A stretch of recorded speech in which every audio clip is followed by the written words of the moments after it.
বাংলা কথা লাইভে সকলকে স্বাগতম। বাংলা কথা আমাদের কণ্ঠে আপনার কথা।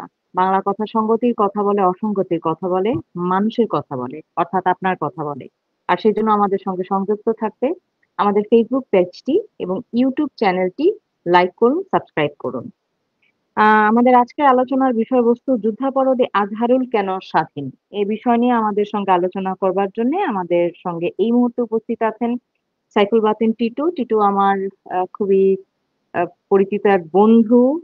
আমাদের অনেক রকম যাত্রা রয়েছে, অনেক পথ চলা রয়েছে। টিটুর অনেক পরিচয়। টিটুর সেই পরিচয়গুলো আসলে দিতে আমি এখন সবটা পারব না। তবে এইটুকু বলি, সে মুক্তিযুদ্ধের চেতনায় জাগ্রত একজন মানুষ। তিনি একজন লেখক, একজন অ্যাক্টিভিস্ট। তার জীবনের অনেক যাত্রা। আর আমাদের মধ্যে কিছুক্ষণ পরেই আলোচনার জন্য সংযুক্ত হবেন শেখ ফরিদ। তিনিও আসলে গণজাগরণ মঞ্চের একটি হার্টবিট। তো তার জন্য আমরা অপেক্ষায় রইলাম। তিনি যুক্ত হবেন নিশ্চয়ই। আম আমি টিটোকে আজকে লাইভ শুরুর আগে গতকালকে আসলে বলছিলাম যে, "টিটো, আ আমি এই আ ফরিদ ভাই চলে এসছে আমাদের মাঝে। আমি টিটোকে বলছিলাম যে, "টিটো, আমি তো কোনো কথা বলতে পারব না আসলে। আমার প্রশ্ন করার আসলে কিছু নাই। ভাই তুমিই বলো, তুমিই বলো। আ কেন কথা বলতে পারব না সেটা আসলে আ আমরা যারা আসলে দেশকে ভালোবাসি, দেশের সার্বভৌমত্বকে ভালোবাসি তারা রিলেট করতে পারছে। টিটো, আমি ভাই তোমার কাছে একটু জিজ্ঞাসা করতে চাই। যুদ্ধাপরাধী আজহারুল আসলে কেন স্বাধীন ভাই? আর কেন মুক্তিযোদ্ধারা এখন জেলে? আসলে এই বিষয়টা কি? তোমার কাছে কি মনে হয়?" আহ, সত্যি কথা বলতে যেটা সেটা হচ্ছে আমরা যে একটি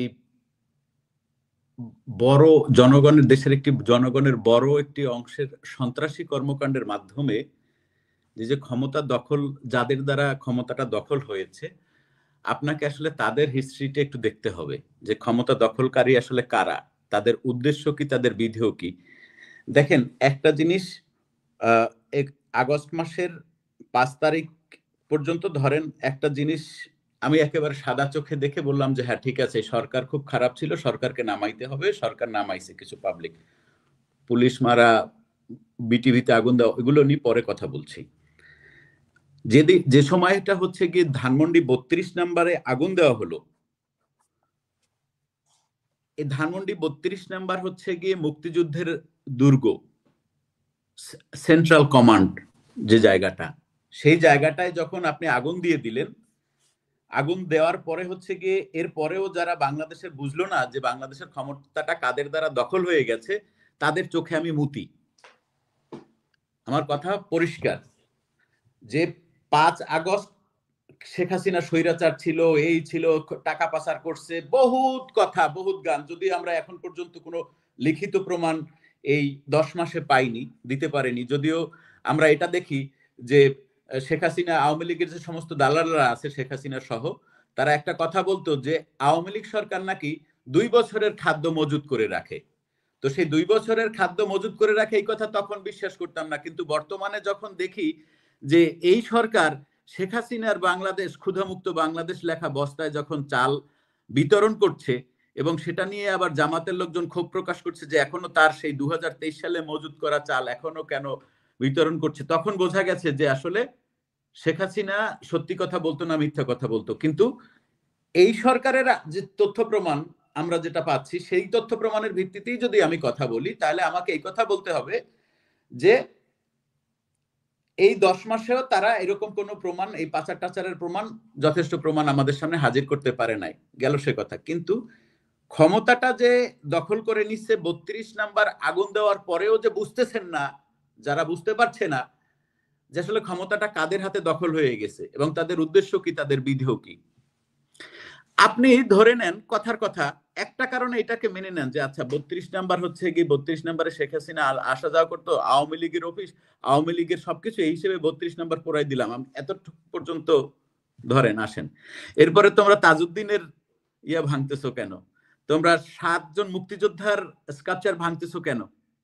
ওটার সাথে বঙ্গবন্ধুর সম্পর্ক কি, আওয়ামী লীগের সম্পর্ক কি? এইটার এই যে তুমি কে আমি কে, রাজাকার রাজাকার, আমরা কিছু, আমার এটা স্বীকার করতে দোষ নাই, আমরা কিছু ভোদাইচোদা লোক ততক্ষণ পর্যন্ত এই কথাটা বুঝতে পারি না যে এটা তারা আসলে মন থেকে বলছে, হৃদয় থেকে বলছে। এবং শেখ হাসিনা এই কথাটা শুরুতে বলছিলেন যে এরা হচ্ছে সব রাজাকারের দল। এবার দেখেন আপনি 158 জন হচ্ছে গিয়ে সমন্বয়ক, 158 জন সমন্বয়কের মধ্যে 102 জন হচ্ছে সরাসরি শিবিরের লোক, এবং সমন্বয়ক দ্বারাই তো এই মববাজি করে পুলিশ হত্যা করে টানিয়ে রেখে তারপরে এই ক্ষমতা দখল হয়েছে। তো এটা তো স্পষ্টত প্রমাণ, যখন হচ্ছে কি 32 নম্বরে আগুন দেওয়ার মতো বুকের পাটা আসলে এই দেশের কার থাকতে পারে। কোনদিন বিএনপির সাথে আওয়ামী লীগের এত এত এত এত ক্লাশ, কোনদিন বিএনপি কে দেখছেন এই ধরনের চিন্তা ভাবনা তারা করছে যে 32 নাম্বার ভাঙিয়ে ফেলবো? এই কথাও কি, ফরিদ ভাই তো আমার থেকে বয়োজ্যেষ্ঠ মানুষ, আমি আর দীপান্বিতা হয়তো একই বয়সে, আমাদের স্মৃতিগুলো একই রকম। ফরিদ ভাই এরকম কি কোনো কথা শুনছেন বাংলাদেশের কোনো পার্টির মুখ থেকে কোনোদিন? সুতরাং আপনাকে খুব স্পষ্ট করে বুঝতে হবে যে বাংলাদেশ একেবারে পাকিস্তানিদের হাতে সরাসরি চলে গেছে। আপনি যদি দেখেন যে স্বাধীনতার পর পাকিস্তানিদের সাথে যে সম্পর্কটা মানে স্বাধীনতার পরে এই যে 54 বছরে যে পাকিস্তানের সাথে বাংলাদেশের সম্পর্ক ছিল, আর এই 10 মাসের সম্পর্কটা আপনি একটু খতিয়ে দেখেন। এই যে বললো না যে দেলোয়ার সাইদি বাইচে থাকলে ফিরে আসতেন, দেলোয়ার সাইদি থাকলে তো অবশ্যই, দেলোয়ার সাইদিকে মুক্ত করা হইতো 5 আগস্টে, 5 আগস্টে দেলোয়ার সাইদিকে মুক্ত করা হইতো। আমি এটা তখন আমার দ্বারা প্রমাণ করার কোনো সুযোগ নাই।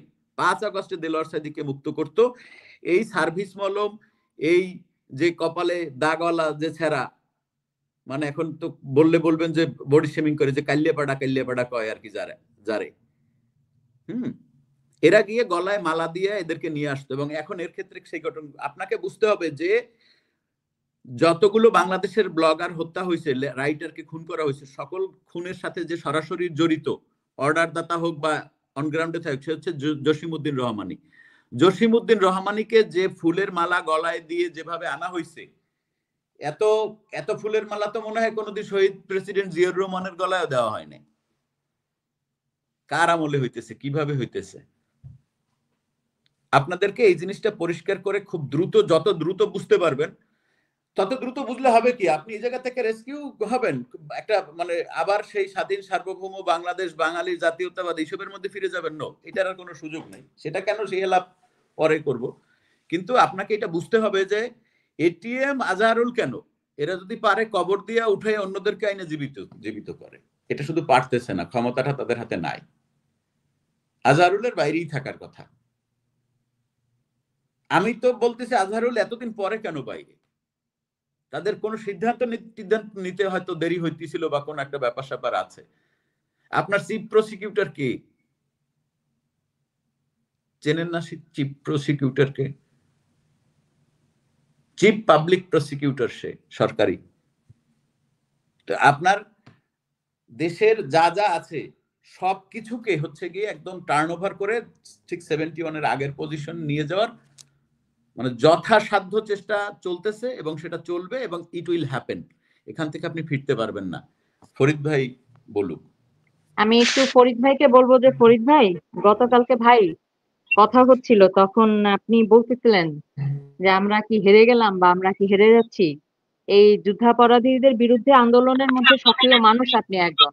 আপনার আমি আপনার কাছ থেকে একটু এই আজহারুল সম্পর্কেও জানতে চাই, আর আপনার অনুভূতির কথা একটু বলেন ভাই।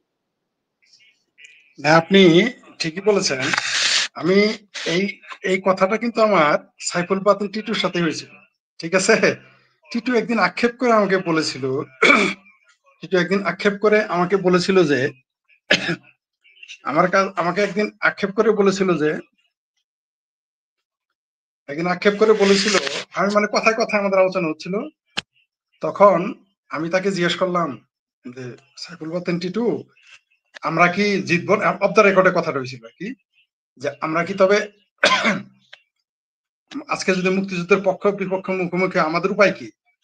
সাইফুল বাতিল টিটু তখন আমাকে বললো যে ফরিদ ভাই, আপনার প্রতি শ্রদ্ধা রেখেই বলতে চাই যে, এবং আপনার বিশ্বাসের প্রতি আমার শ্রদ্ধা আছে, কিন্তু আমরা মুখোমুখি হলে এখন হেরে যাব। আমি সত্যি হতাশ হয়ে গিয়েছিলাম যে টিটু একটা আশাবাদী মানুষ, টিটুই যদি এই কথা বলে আমাদের উপায় কি? কিন্তু এখন আমরা কি দেখতেছি, ওই যে টিটু একটু আগে কথা বললো যে ফুলের মালা দিয়ে এই জঙ্গি রহমানিকে নিয়ে আসতেছিল, রাইট? তখন আমার ডক্টর হুমায়ুন আজাদ স্যারের কথা মনে পড়লো। টিটু যেটা এখন উদাহরণ দিল সেটা আমার তখনই মনে পড়েছিল যে কিছু শুয়োর বৎসর, শাবক বৎসর গলায় ফুলের মালা শোভা পাবে, ফুলের মানে জন্মটাই এত করুণ হয়ে যাবে, একটা সময় আসছে সমাজে রাষ্ট্রে এরকম হয়। তা আমি শুধু তাই না, আপনি দেখেন এই যে এটিএম আজাহারুল ইসলাম রাজাকার, আজাহার যে রাজাকার আসলো, তার বক্তব্যগুলো শুনছেন? আপনার সাথেও আমার অফ দ্য রেকর্ডে কথা হয়েছে, আপনি বলেছেন যে মনে হয় গলায় দড়ি দিয়ে মারা যায়। আসলে অবস্থাটা কিন্তু তাই হয়ে গেছে। আমাদের আমাদের দেশের যে অবস্থা, আজাহারুল সে চলে এসে বলে, বের হয়ে জেল থেকে বাইপাস সার্জারি করে ফিরে এসে বলে যে আমার কি অপরাধ ছিল। এই স্বাধীন বাংলাদেশে 40% আওয়ামী লীগের ভোট এই মুহূর্তে বিদ্যমান, তারপরও যদি বলে যে 71 সালে তার কি ভুল ছিল, যেটি একটু আগে টিটু এই কথাতে এখনই একটু আগে বলেছে যে তারা পারলে তারা সাইদি হলে 5 তারিখে আনতো। আসলে আজহারুলকেও তারা 5 তারিখে আনতো, কিন্তু তারা ইচ্ছা করে এটা সময় নিয়েছে। তাদের বহুবিধ প্ল্যান ছিল যে আগে আজাহারকে এটিএম আজাহারকে আনলে বিতর্কিত হবে। আপনি দেখেন একটা ছবি প্রকাশ হয়েছে যে ছাত্র শিবিরের নেতা দেখা করে আসছে জেলখানায় আজহারুলের সাথে। তাহলে বিষয়টা কি দাঁড়ালো? মানে তাদের একটা সম্পূর্ণই ওই যে মেটিকুলাস নাকি বলে ইংরেজিটা নতুন আমদানি করছে। এই শব্দ কিন্তু আমরা 5 আগস্টের আগে শুনি নাই। যদিও ইংরেজি হুম। ডিকশনারিতে আছে কিন্তু আমরা শুনেছি খুব কম সবাই। কারণ আমরা এখানে সবাই কম বেশি ইংরেজি জানি। কিন্তু এই শব্দটা খুব কমই এখানে আসছে। বিশেষ করে রাজনীতিতে এই শব্দটা কমই ব্যবহার হতো। এখন এই যে পরিস্থিতি এবং পরিবেশ, আপনি দেখলেন শিবিরেরা কালকে একটা মিছিল করছে।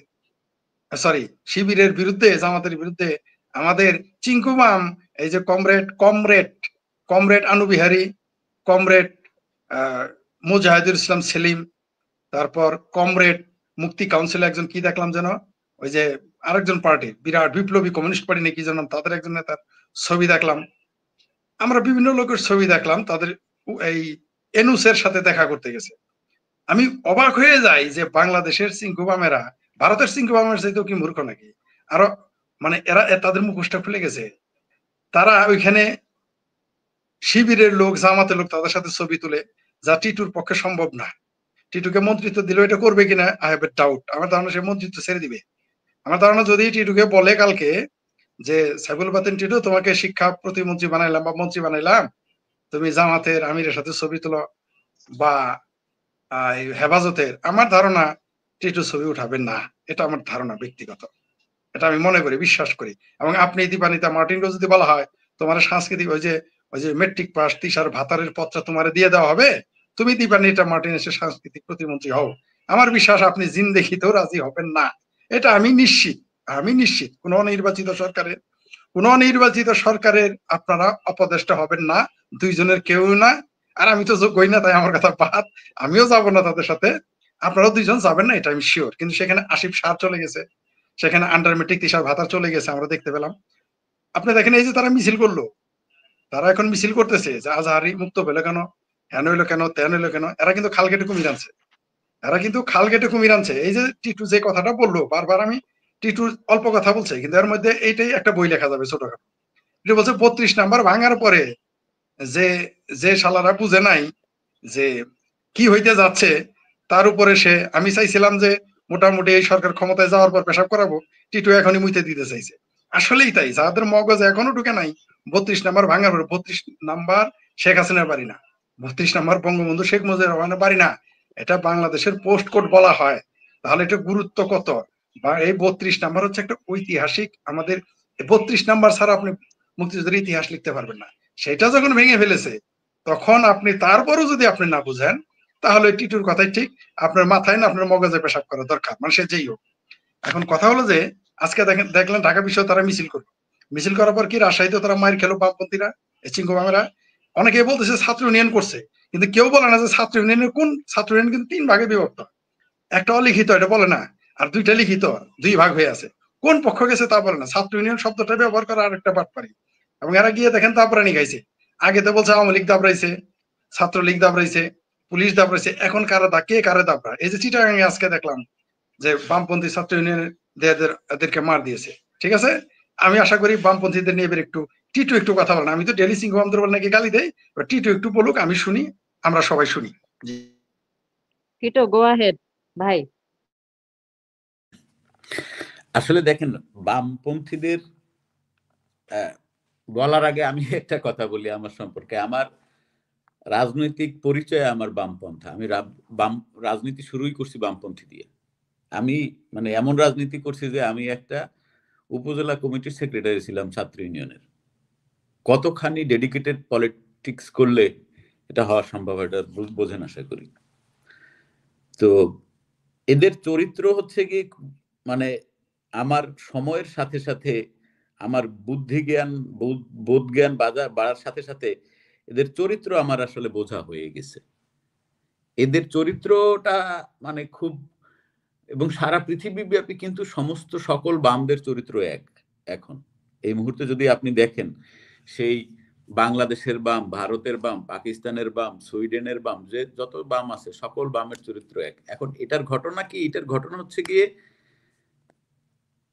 বামপন্থার যে আইডিওলজিগত কিছু প্রবলেম, সেটা তো আছেই, এবং আরো কিছু নতুন করে সংকট তাদের তৈরি হয়েছে। এই সংকটের মধ্যে একটা সবচেয়ে বড় সংকট, সেটা হচ্ছে অস্তিত্বের লড়াই। তারা আসলে এখন অস্তিত্ব দিয়ে টিকতে পারতেছে না। এইবার দেখেন বামপন্থা সারা পৃথিবীতে ধর্মের উপরে কিন্তু ঝুঁকে পড়ছে। আপনি এরকম অনেক সাইনবোর্ড দেখবেন ওয়েস্ট বেঙ্গলে আছে যে মানে কমিউনিস্ট পার্টি একটা শাখাই আছে, ইসলামিক কমিউনিস্ট পার্টি, ঠিক আছে? তো এদের কোনো চরিত্র নাই। এদের নিয়ে আসলে আমি বললে তো আসলে মুখ খারাপ হবে। এদের চরিত্র হচ্ছে কি, ধরেন একদম সংসদ ভবনে দাঁড়িয়ে থাকা যে পেশাদার, যে মানে কি বলবো, মানে ভাসমান যে প্রস্টিটিউট, তাদের থেকেও এদের চরিত্র আরো অনেক খারাপ। এদের হচ্ছে গিয়ে এখন সবচেয়ে বড় যেটা সমস্যা হবে, এরা তো আসলে মানে বাংলাদেশের দুইটা রাজনৈতিক দল একেবারে স্পষ্টত ছাত্রলীগের লুঙ্গির নিচে রাজনীতি করছে সেই মানে 71-এরও আগে থেকে। তাদের আলাদা অস্তিত্ব ছিল, নাম ছিল, সংগঠন ছিল। কিন্তু তারা আইদার তারা ওই সময়ে আওয়ামী লীগের লুঙ্গির নিচে থেকে পলিটিক্স করছে, অথবা ওখান থেকে বেরিয়ে এসে বেশিরভাগটাই কিন্তু আওয়ামী লীগের লুঙ্গির নিচে গেছে। এরা লুঙ্গির নিচ পছন্দ করে খুব। আমার প্রশ্ন হলো গিয়া, এই যে এখন যে ধরেন আমরা ধরে নিলাম যে আওয়ামী লীগ আসবে না, আওয়ামী লীগ আর আগামী 50 বছরের ক্ষমতায় আসবে না, এরকম বলা পাবলিক দেখবে জবাব নাই। আওয়ামী লীগের 50 বছরের ক্ষমতা, ঠিক আছে, এই 50 বছর এই বামেরা যে কোথায় যাবে, আমার শুধু এটা হচ্ছে কি খুব জানার জায়গা। এটা হচ্ছে কি আমার প্রশ্নের একটা বড় জায়গা, যে এই যে সময়টা আওয়ামী লীগ ক্ষমতায় থাকবে না, এদের তো মাইরা শেষ করে দিবে হচ্ছে গিয়ে আপনার ছাত্র শিবির। সবে মাত্র তো শুরু হইলো, দেখেন না অবস্থা কি। ফরিদ ভাই, এই যে সবে মাত্র শুরু হলো, তার মানে কি আশঙ্কা করছেন আপনি সাকিব হাসান টিটো? দেখেন, যতটাই বলি না কেন, ছাত্র ইউনিয়ন বা বাম রাজনৈতিক দলের একটা, তাদের তো ধরেন তারা মানুক বা না মানুক, তাদের তো একটা লিখিত আদর্শ আছে। এবং বর্তমানে যারা হচ্ছে গিয়ে সরকারে আসতেছে বা সরকার যারা চালাচ্ছে, দেখেন আমি সবসময় বলি একটা কথা, যে বর্তমানে এই ইউনুস যে যাই বলেন না কেন, এগুলোর কাছে আমার কাছে কোনো ভিত্তি নাই, কোনো দাম নাই। আমি স্পষ্টত দেখতে পাচ্ছি এই মুহূর্তে দেশ চালাচ্ছে জামাত ইসলাম। এই মুহূর্তে দেশ চালাচ্ছে জামায়াত ইসলাম, এবং জামায়াত ইসলাম বা ইসলামিক একটা গ্রুপ হচ্ছে গিয়ে দেশ চালাচ্ছে। দেখেন,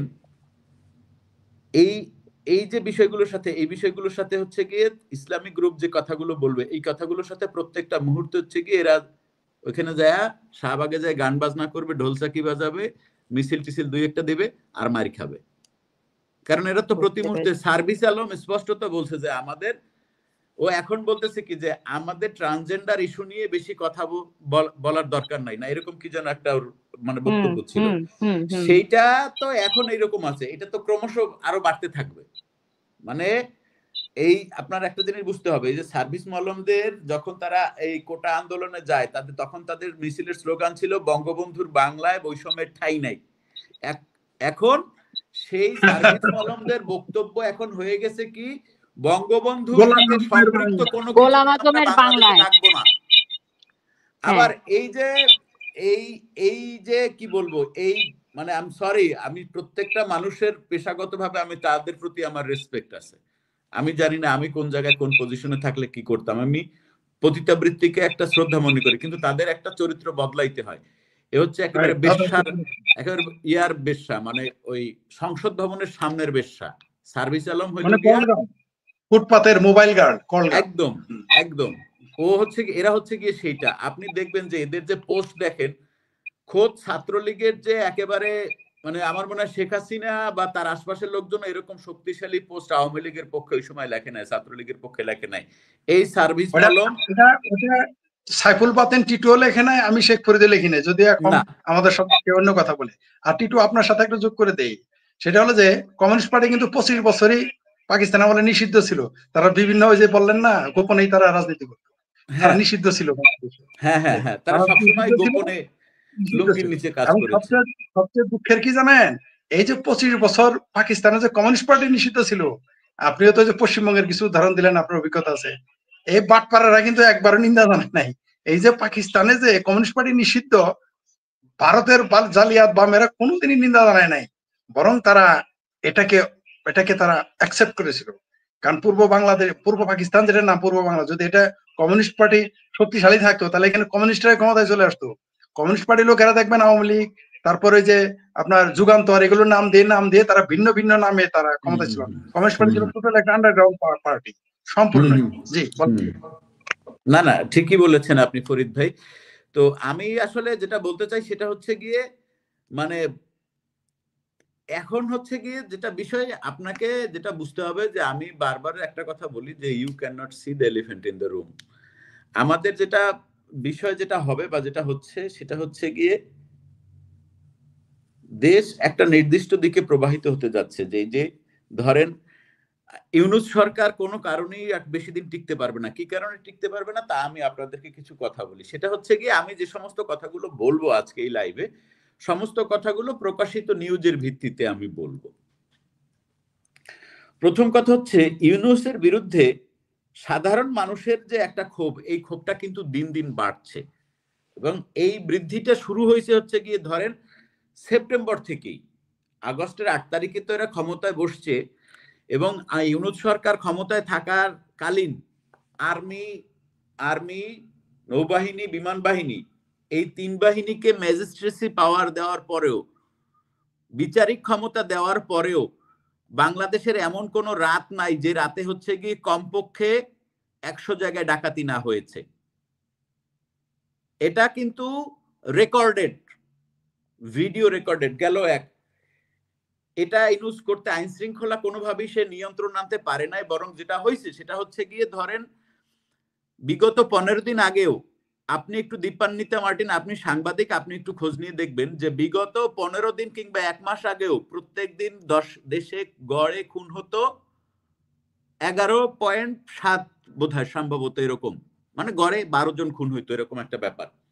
সেই খুনটা এখন আইসা দাঁড়াইছে বর্তমানে 22 জনে গড়ে পার ডে। সারা দেশে নিহত হয়, শুধু সহিংসতায় নিহত হয়। আমি কিন্তু আত্মহত্যার কথা একদমই বলছি না। দেখবেন যে আমি আজকে শেয়ার করেছি একটা নিউজ, সেটি হচ্ছে অভাবজনিত কারণে সংসারে লোকজন খেতে পারছে না। শেখ ফরিদ ভাই, দীপান্বিতা মার্টিন, একটু ভালো করে মাথায় ঢুকিয়ে নেন। খেতে পারছে না মানুষ, এর কারণে এই অভাবের তাড়নায় পরিবারের সকলের একসাথে আত্মহত্যা করছে। Can you imagine? এবং সেটা ক্রমাগত ঘটছে। আমি আজকে 4র্থ খবরটি আপলোড করেছি দীপান্বিতা। তাহলে এই সরকারটি দিয়ে কি করব আমরা? 50% গার্মেন্টস আগামী 15 দিনে, শিল্প কারখানা, যে কারখানায় সরাসরি 3টা জিনিস ছাড়া যে কারখানাগুলো চলে না, একটা হচ্ছে গ্যাসোলিন মানে পেট্রোল, তারপরে হচ্ছে পেট্রোল বা ডিজেল, আর একটা হচ্ছে কি কয়েল, আর একটা হচ্ছে কি, আর একটা হচ্ছে গ্যাস। এই 3টা জিনিস হচ্ছে গিয়ে আপনার প্রত্যেকদিন আমাদের এটার জন্য একটি নির্দিষ্ট পরিমাণ খরচ আছে। বুঝতে পেরেছেন আপনারা? প্রত্যেকদিন একটি নির্দিষ্ট পরিমাণ, যে $1 বিলিয়ন আমাদের প্রত্যেকদিন এটা পৃথিবীর অন্যান্য দেশ থেকে আমাদের কিনতে হয় বৈদেশিক মুদ্রা দিয়ে। সেই রিজার্ভ কততে আছে আপনাদের খবর আছে? রিজার্ভ এই মুহূর্তে রিজার্ভ কত $1 বিলিয়ন আছে? বাংলাদেশের মানুষের কাছে এই খবর আছে? দেবপ্রিয় ভট্টাচার্য কোনোভাবে আওয়ামী লীগের লোক না, এটা সবাই পৃথিবীতে জানে। দেবপ্রিয় ভট্টাচার্য বলছে যে 21 লক্ষ মানুষকে আনএমপ্লয়েড করা হয়েছে এবং তার মধ্যে 18 লক্ষ হচ্ছে নারী, এবং এই 18 লক্ষ যে নারী, এই 18 লক্ষ নারীর মধ্যে বেশিরভাগ নারীদের সরাসরি পয়সায় সংসার চলতো। 27 লাখ বলছে, 27 লাখ 27 লাখ অথবা 21 লাখ, আমি সরি। ফরিদ ভাই আপনার ওখান থেকে ইকো হচ্ছে, আপনি কথা না বললে মাইকটাকে একটু অফ করে দিন। হ্যাঁ, তো আপনি এরপরে দেখেন এরকম যদি আপনি ফিরিস্তি আমি বলা শুরু করি, দেখেন আপনার এরকম লাইভ কয়েকটা শেষ হয়ে যাবে, আপনি এটা বলে শেষ করতে পারবেন না। এরপরে দেখেন সে নিজের জন্য কি করছে। এর জন্য সে 9 মাসে, সেদিন আমি দেখলাম ওই লোকটার নাম ভুলে গেছি, 9 মাসে সে 9টা দিল, যে 9টা কাজ সে করছে। কি তার মধ্যে 600 কোটি তার ঋণ মকুব করায় নিছে। গ্রামীণ কি বলে, গ্রামীণ ইউনিভার্সিটি নামে একটা ইউনিভার্সিটি, সেটা অনুমোদন পাইছে। গ্রামীণ জনশক্তি রপ্তানি করবে, এটা অনুমোদন পাইছে। তারপরে হচ্ছে গিয়ে কি জানেন, টেলিকমিউনিকেশন খাতে আপনার ওই যে, আপনি এত ভদ্র হয়ে গেলেন কেমন? আপনি বলবেন যে আদম ব্যাপারী, আপনি বলেন জনশক্তি রপ্তানি। হ্যাঁ অবশ্যই এটা আদম ব্যাপারী, আদম ব্যাপারীর একটা এজেন্সি সে খুলছে। মানে সে 9 মাসে তার জন্য সে 9টা কাজ করে নিছে, যেটা সে কোনোদিনও করতে পারতো না। তো এই লোকটাকে মানুষ ক্ষমতায় যদি এখনো দেখতে চাচ্ছে কি কারণে জানেন? এইটা যদি এই ধরনের ঘটনা, সত্যি কথা বলি, ঠিক এই মুহূর্তে বাংলাদেশের যে পরিস্থিতি আছে, এই পরিস্থিতিতে হাসিনাও টিকতে পারতো না, হাসিনা বন্দুক দিয়েও টিকতে পারতো না। কথাটা আপনাদের কাছে ভালো লাগুক মন্দ লাগুক, বর্তমানে বাংলাদেশের যে পরিস্থিতি আছে, এই পরিস্থিতি যে আমলে হাসিনা খালেদা কেউ টিকতে পারতো না, এর সাথে টিকতে পারতো। কিন্তু এখন কেন এই সরকার টিকে আছে? কারণ কি জানেন? মানুষ খুব অল্প দিন আগে এতগুলো হচ্ছে কি হত্যাকাণ্ড দেখছে, অল্প দিন আগে হত্যাকাণ্ড দেখছে। শুধু তাই না, এই হত্যাকাণ্ড, ওই আওয়ামী লীগ নিধনের যে হত্যাকাণ্ড, এই হত্যাকাণ্ড কন্টিনিউ, এই হত্যাকাণ্ড শুরু হয়েছে 19 জুলাই থেকে। একটু জিনিসটা বোঝার চেষ্টা করেন। 19 জুলাই হচ্ছে গিয়ে আওয়ামী লীগ নিধন, পুলিশ নিধন শুরু হয়েছে, এবং সেটা স্টিল নাও ইটস হ্যাপেনিং, এটা কিন্তু থামে নাই। এই যে হত্যাকাণ্ডগুলো 5 আগস্টের পর থেকে, 5 আগস্টের আগে যে আওয়ামী লীগের লোকজনকে মারছে, মারি মারি ঝুলিয়ে রাখছে, এটা কিন্তু তারা তাদের শহীদদের তালিকায় ঢুকে জাতিসংঘের কিন্তু দিয়ে দিচ্ছে কিন্তু, এটা জানেন? এই যে 1400 বলতেছে, যে 1400 বলতেছে, 1400 কারা? টোটাল হচ্ছে গিয়ে এই আন্দোলনে পুলিশের গুলি বলেন, অমুকের গুলি বলেন, ছাত্রলীগের পিটানিতে বলেন, টোটাল মারা গেছে হচ্ছে 239 জন তাদের আন্দোলনকারী যারা সরাসরি। কিন্তু লাশের পরিমাণ হলো গিয়ে এই মুহূর্তে যদি আজকে পর্যন্ত আপনি দাঁড়ান, তাহলে এই মুহূর্তে লাশের পরিমাণ দাঁড়াবে 3000-এর উপরে, এবং বাদ বাকি সবগুলো হলো গিয়ে আওয়ামী লীগের, পুলিশের অথবা প্রশাসনের কেউ কোনো আগে চাকরি করতো। বুঝতে পেরেছি। বুঝতে পারছেন? আমি একটু ফরিদ ভাইকে একটা জিনিস আপনি জানেন নিশ্চয়ই, এই যে এটিএম আজহারুল ইসলাম বলেছে 36 জুলাইয়ের মহাবিপ্লবী নায়কদের জন্য আমি মুক্তি পেয়েছি। তাদের অক্লান্ত আন্দোলন ও পরিশ্রমের মাধ্যমে স্বৈরাচার ফ্যাসিস্ট সরকারের পতন সম্ভব হয়েছিল। তাহলে এটা একটা সুনির্দিষ্ট বার্তা দেয়, তাহলে কি জুলাই আন্দোলন আসলে এই রাজাকারদের স্বাধীনতার আন্দোলন ছিল ফরিদ ভাই? রাজাকারদের স্বাধীন পাকিস্তানের আন্দোলন ছিল। আপনার সাথে আমি একমত। আপনি দেখেন যতবার কথা হচ্ছে, যতবার, এরা কিন্তু প্রত্যেকবারই বলতেছে, আজাহার তো এসে একেবারে মুখোশ খুলে দিল। তারপরে শুধু এটিএম এই রাজাকার আজাহার না, আসিফ সারও শেষে কিন্তু বলছে এই সমস্ত কৃতিত্ব গোজ টু জুলাই আন্দোলনের ষড়যন্ত্রকারীদের, সে বলে দিছে। প্রত্যেকটা বার আমরা প্রত্যেকবারই দেখেছি, এর আগেও দেখেছি, এখনো দেখতেছি। আসলে টিটু আজকে যে কথাগুলো বলছে, এগুলো আমার মনে ছিল না, মারাত্মক কিছু কথা মনে করে দিছে। যেখানে মাত্র 200 থেকে 300 কিন্তু তাদের লোক মারা গেছে, আর যা মারা গেছে তা কিন্তু সাধারণ মানুষ এবং আওয়ামী লীগের লোক। আপনাদের মনে আছে যাত্রাবাড়ির ঘটনা, যে 2 জন ধর্ষণ করতে গিয়ে হোটেলে মারা যায়, 2 জন নাকি 3 জন। আমি একটু এখানে আরেকটু বলি, সরি, আমি খুবই দুঃখিত, একটু ফরিদ ভাই আমি একটু মনে করাই দিই, আপনার মনে নাও থাকতে পারে, একটু আপনি মাইকটা মিউট করেন কারণ ইকো হচ্ছে। সেটা হচ্ছে গিয়ে শাহিন চাকলাদার, যশোরের শাহিন চাকলাদারের হোটেলে, 5 স্টার মানের একটা হোটেলে হচ্ছে গিয়ে এক পার্টি আগুন দিতেছে, আর তাদেরই এক পার্টি হইলো গিয়া ওর উপরে যায়, তারপরে হচ্ছে গিয়ে সেখানে ড্রিঙ্কস করতেছে এবং খাবার দাবার চুরি করে খাইতেছে। এই পার্টিটা হলো, এখানে ছিল হলো গিয়ে 24 জন, সেই 24 জন এখানে পুড়ে মরে গেছে। এইটা তারা কোথায় গেছে? তারা কিন্তু জুলাই শহীদদের তালিকায় তারা কিন্তু অলরেডি মালকানি কিন্তু তাদের বাড়িতে, যেটা কিন্তু পত্রিকার নিউজ, এটা কিন্তু পত্রিকার নিউজ, কথা বুঝেন। ঠিক বলছেন, ভালো একটা কথা মনে করে দিচ্ছেন, এটা আমার মনে ছিল না। এই 24 জন এরপরে একটা মিনিট ভাই, এরপরে হলো গিয়া পাবনায় এবং নাটোরে এই দুই জায়গায় একজন জামাতের আমিরের ছেলে আর একজন হচ্ছে গিয়ে বিএনপির সহসভাপতির ছেলে, তারা পুড়ে মারা গেছে, কারণ ওইখানে তারা আওয়ামী লীগের লিডারের বাড়িতে আগুন দিতে গেছিল। সেইখানে টোটাল লোক মারা গেছে হচ্ছে গিয়ে 14 জন, সম্ভবত, আমি যদি খুব ভুলও করতে পারি, 14 জন হইতে পারে, কম বেশি হইতে পারে, মারা গেছে সেখানে। তারাও কিন্তু তাদেরও কিন্তু এই ফ্যাসিস্ট সরকার মাইরে গেছে। হ্যাঁ, এটা আওয়ামী লীগ সরকার মেরে তারাও কিন্তু আওয়ামী লীগ গুলি করে মারছে। যাই দেখেন যে ওই যে পুইরা মরছে, হোটেল পড়াইতে যায় যে মরছে, যাই দেখেন ওইখানে যে মামলা হয়েছে সেই মামলায় হয়তো শেখ হাসিনার নাম আছে, সেইটা তো শাহরিয়ার কবিরের নাম আছে। আপনি অবশ্যই সেখানে নাই, আছে না নাই? ঠিকই বলছেন, আপনি ঠিকই বলছেন। শুধু তাই না, যেটা বললাম যাত্রাবাড়িতে ধর্ষণ করতে গিয়ে পাবলিকের হাতে মার খাইছে, তখন পাবলিক এই তথাকথিত জুলাই সন্ত্রাসী আন্দোলনের কারীরা তাকে মেরে, এবং সে জুলাই ফাউন্ডেশন থেকে টাকা নিয়ে গেছে, আবার টাকা নিতেছে। আবার দেখেন 4 জন বিষ খায়, তাদেরকেও খুঁজি নেন, আবার বিষ খায়। আসলে তো এদের তো কোনো দায় না। একটা জিনিস কি জানেন টিটো, আমি সবাইকে সবসময় বলি, যে কোনো দলের ব্যাপারে আমি বলবো, যে কোনো খারাপ একটি, মানে সবচেয়ে নিকৃষ্ট গণতান্ত্রিক ভাবে নির্বাচিত একটি সরকার যে কোনো অনির্বাচিত সরকারের চাইতে ভালো। কেন? সেটা আমরা স্পষ্ট দেখতে পাচ্ছি। ওর তো কোনো কমান্ড চেইনই নাই। ধরেন আওয়ামী লীগ 15 বছর পাড়াই ধরে দেশে ক্ষমতায় ছিল, ভোট ছাড়া ছিল, কিন্তু ওদের একটা কমান্ড ছিল, একটা চেইন ছিল, নিয়ন্ত্রণ করতে পারছে। এখন ওর হাতে কোনো রাজনৈতিক পাওয়ার নাই, রাজনৈতিক চেইন নাই, এই চেইনটা হচ্ছে কি নাই। তার চেয়ে বড় কথা আরেকটা আছে, সেটা দায়ভার নাই। এদের তো দায় নাই, দায়ভার নাই। আপনাকেও যদি এনে মন্ত্রী বানায়, আমাকেও যদি বানায়, দীপানিতা মার্টিনকে বানায়, আমাদের কিন্তু একটা দায় থাকবে। আমরা পাসপোর্ট বাংলাদেশি, ওই যে আজকে আপনি দেখাইলেন অফ দ্য রেকর্ডে যে আপনি রিফিউজি কার্ড আসেন নাই, আমরা তো একটা দায় আছে। আপনার তো একটা বাংলাদেশে তো আপনি আসতে হবে। ইভেন রিফিউজি কার্ড থাকলেও আপনাকে, মানে বাংলাদেশের প্রতি যদি আপনি মমত্ব বোধ করেন, আপনার একটা দায় থাকবে। আপনাকে দায়িত্ব দিলে দায়িত্বটা আপনি পালন করবেন, এটা স্বাভাবিক। যেমন এখানে দীপান্বিতা মার্টিনকে উপস্থাপনা করতে দেওয়া হয়েছে, তার কিন্তু একটা দায় আছে উপস্থাপক হিসেবে। আমরা বক্তা হিসেবে এখানে কিন্তু একটা লায়াবিলিটিস আছে আমাদের, অবশ্যই আছে। কম যে কোনো, আমরা যাই বলি না কেন, লায়াবিলিটিস আমাদের নিতে হবে, তাই না? ওবায়দুল কাদেরের মতো বলা যাবে না দীপান্বিতা মার্টিন আমার রাখছে, আমি বলছি টিটু আসছিল, আমি বলছি আমি জানি না, এটা বলা যাবে না তো, তাই না? আমাদের দায় আছে। তো আপনি যেটা একটা মারাত্মক কথা বলছেন, যে এই মুহূর্তে আওয়ামী লীগ বিএনপি ক্ষমতায় থাকলেও টিকতে পারতো না, কারণ তাদের জনগণের দায় আছে।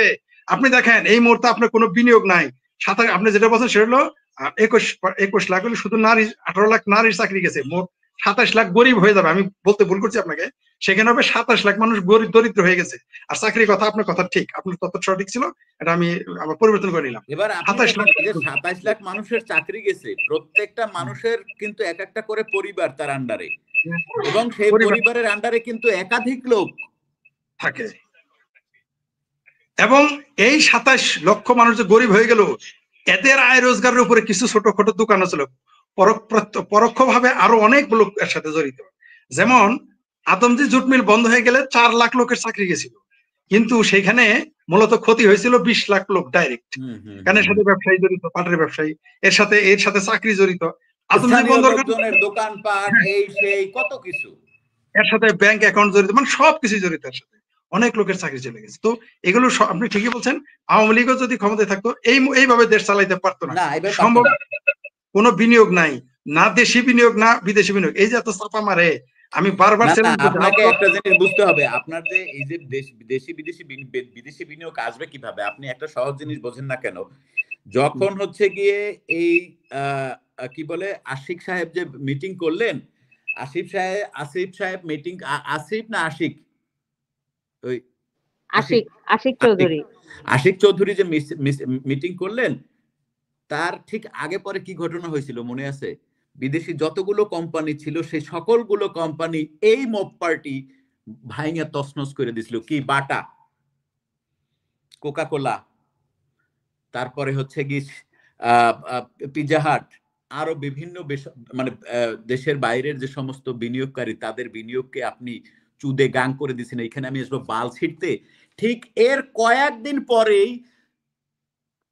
শ্রীলঙ্কার একজন বিনিয়োগকারী আসছিল বাংলাদেশে, তাকে ধইরা নিয়ে আটকায় রাখছে, পরে তার বাড়ি থেকে যে লোক আসছে তাকে সারাইতে টাকা নিয়ে তাকেও আটকায় রাখছে, তারপরে আর্মি গিয়ে তাকে উদ্ধার করছে।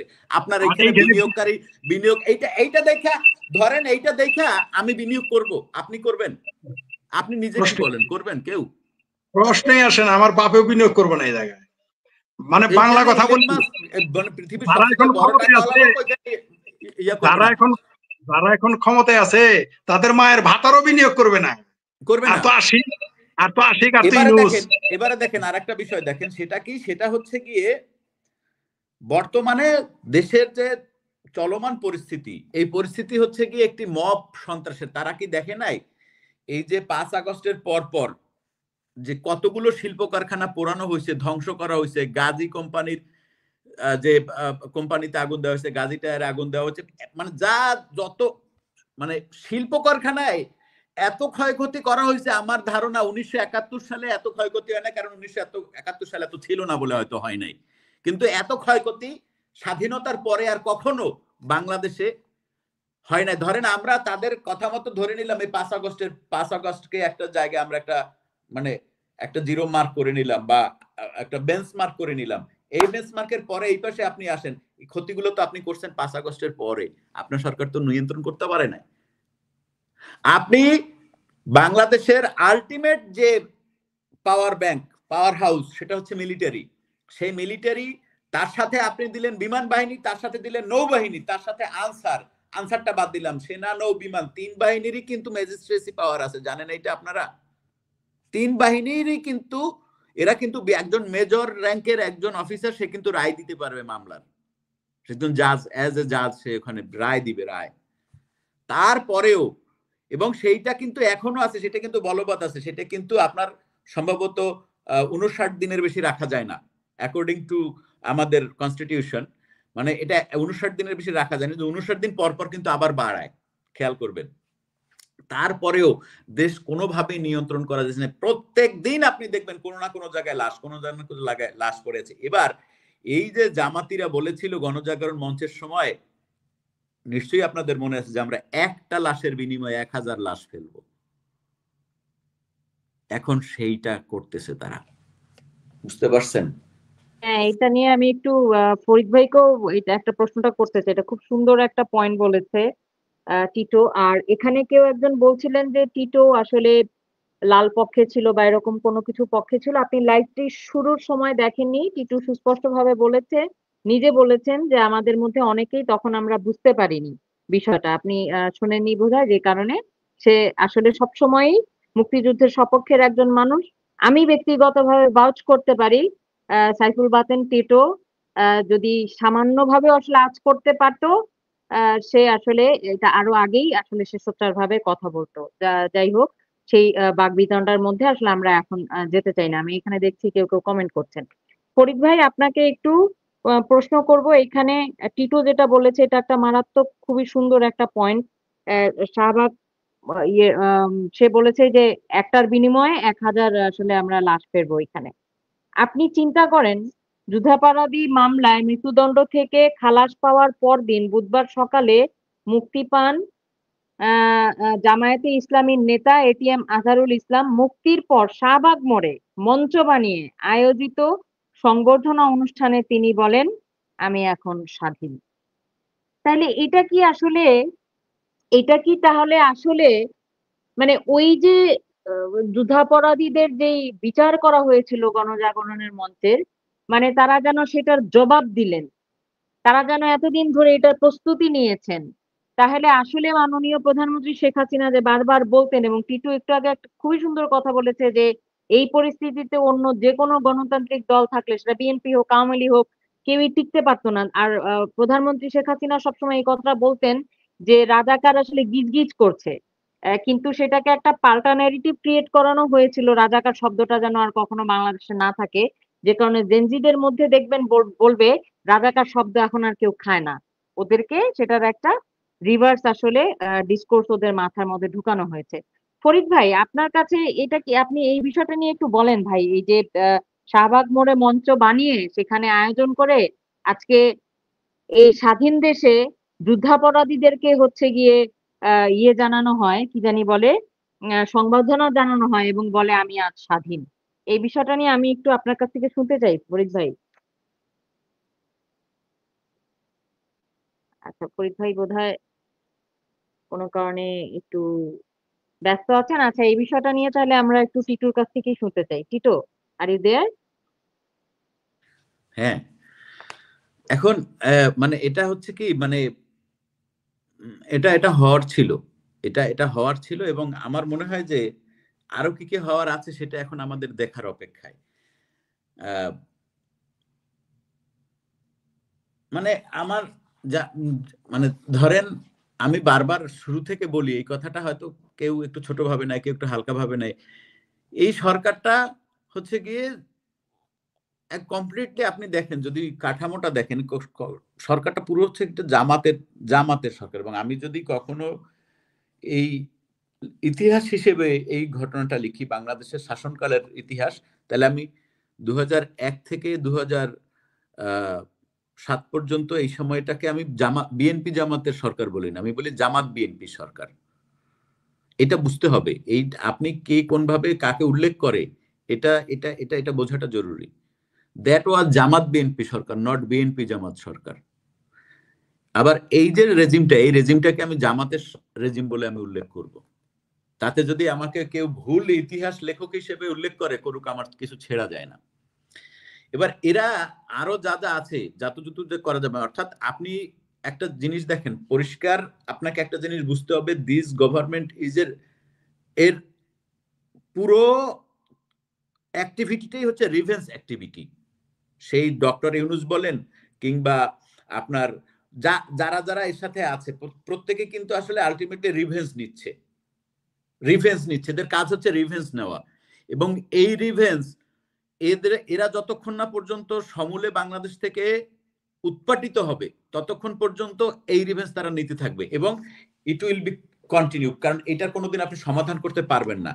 কারণ হচ্ছে কি, এটা এখন রক্তে ঢুকে গেছে। আপনি চিন্তা করেন, যেই ছেলের জন্ম হচ্ছে 2000-এর পরে, সে হচ্ছে গিয়ে আপনাকে ইনবক্সে, ফেসবুকের ইনবক্সে বোঝাবে যে আসলে ইয়া রাজাকার ছিল না, কাদের মোল্লা রাজাকার ছিলেন, এটা অন্য কাদের মোল্লা, কসাই কাদের যে বলা হয় সেটা অন্য কাদের মোল্লা।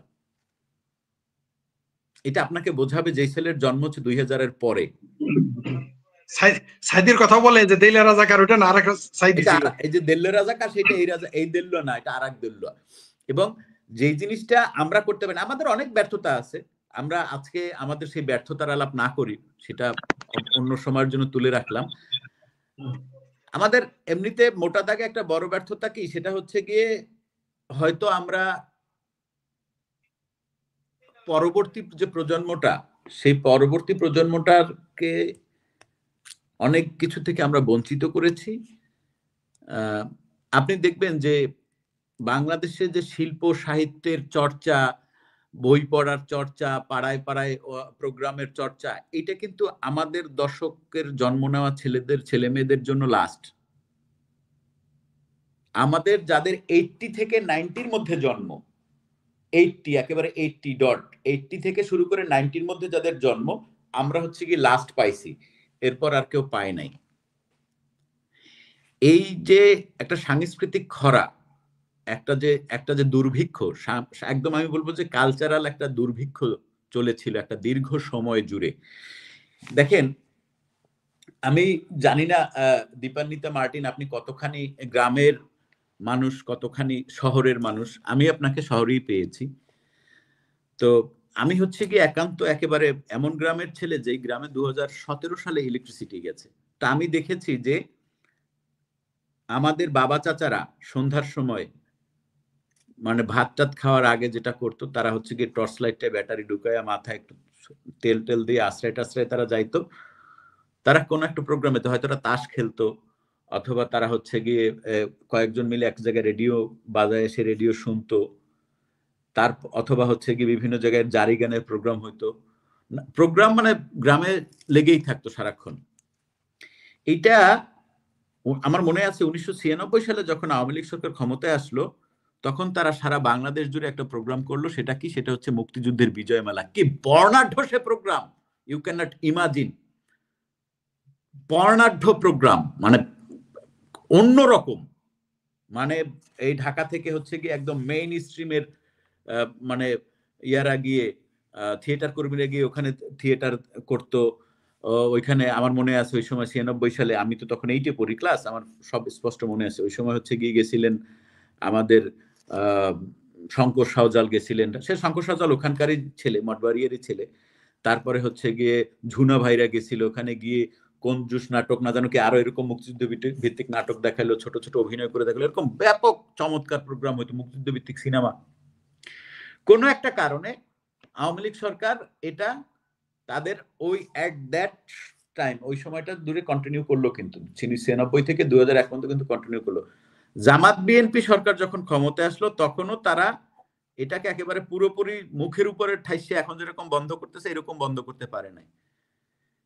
এরপরে আমরা একটা মোটামুটি ওই 2001 সাল থেকে আমরা একটা বিশাল একটা গ্যাপে পড়ে গেলাম। সেই গ্যাপটা কি? সেটা হচ্ছে কালচারাল গ্যাপ।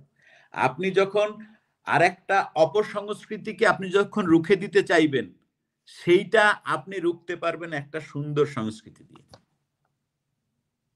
আপনার দরকার, আমি যেটা মনে করি সেটা হচ্ছে, আমি সবসময় একটা ট্যাগলাইন আমার ফেসবুকের নিচে লিখে রাখতাম, সেটা হচ্ছে ঘরে ঘরে লাইব্রেরি আর গ্রামে গ্রামে থিয়েটার, এটাই এখন হতে পারে বাংলার মুক্তির হাতিয়ার।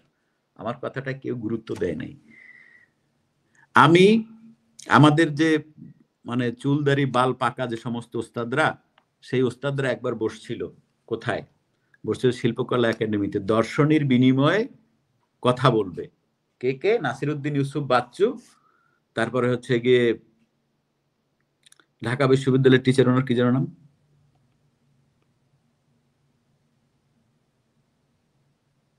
আনমিউট করতে হবে ফরিদ ভাই। ঢাকা বিশ্ববিদ্যালয়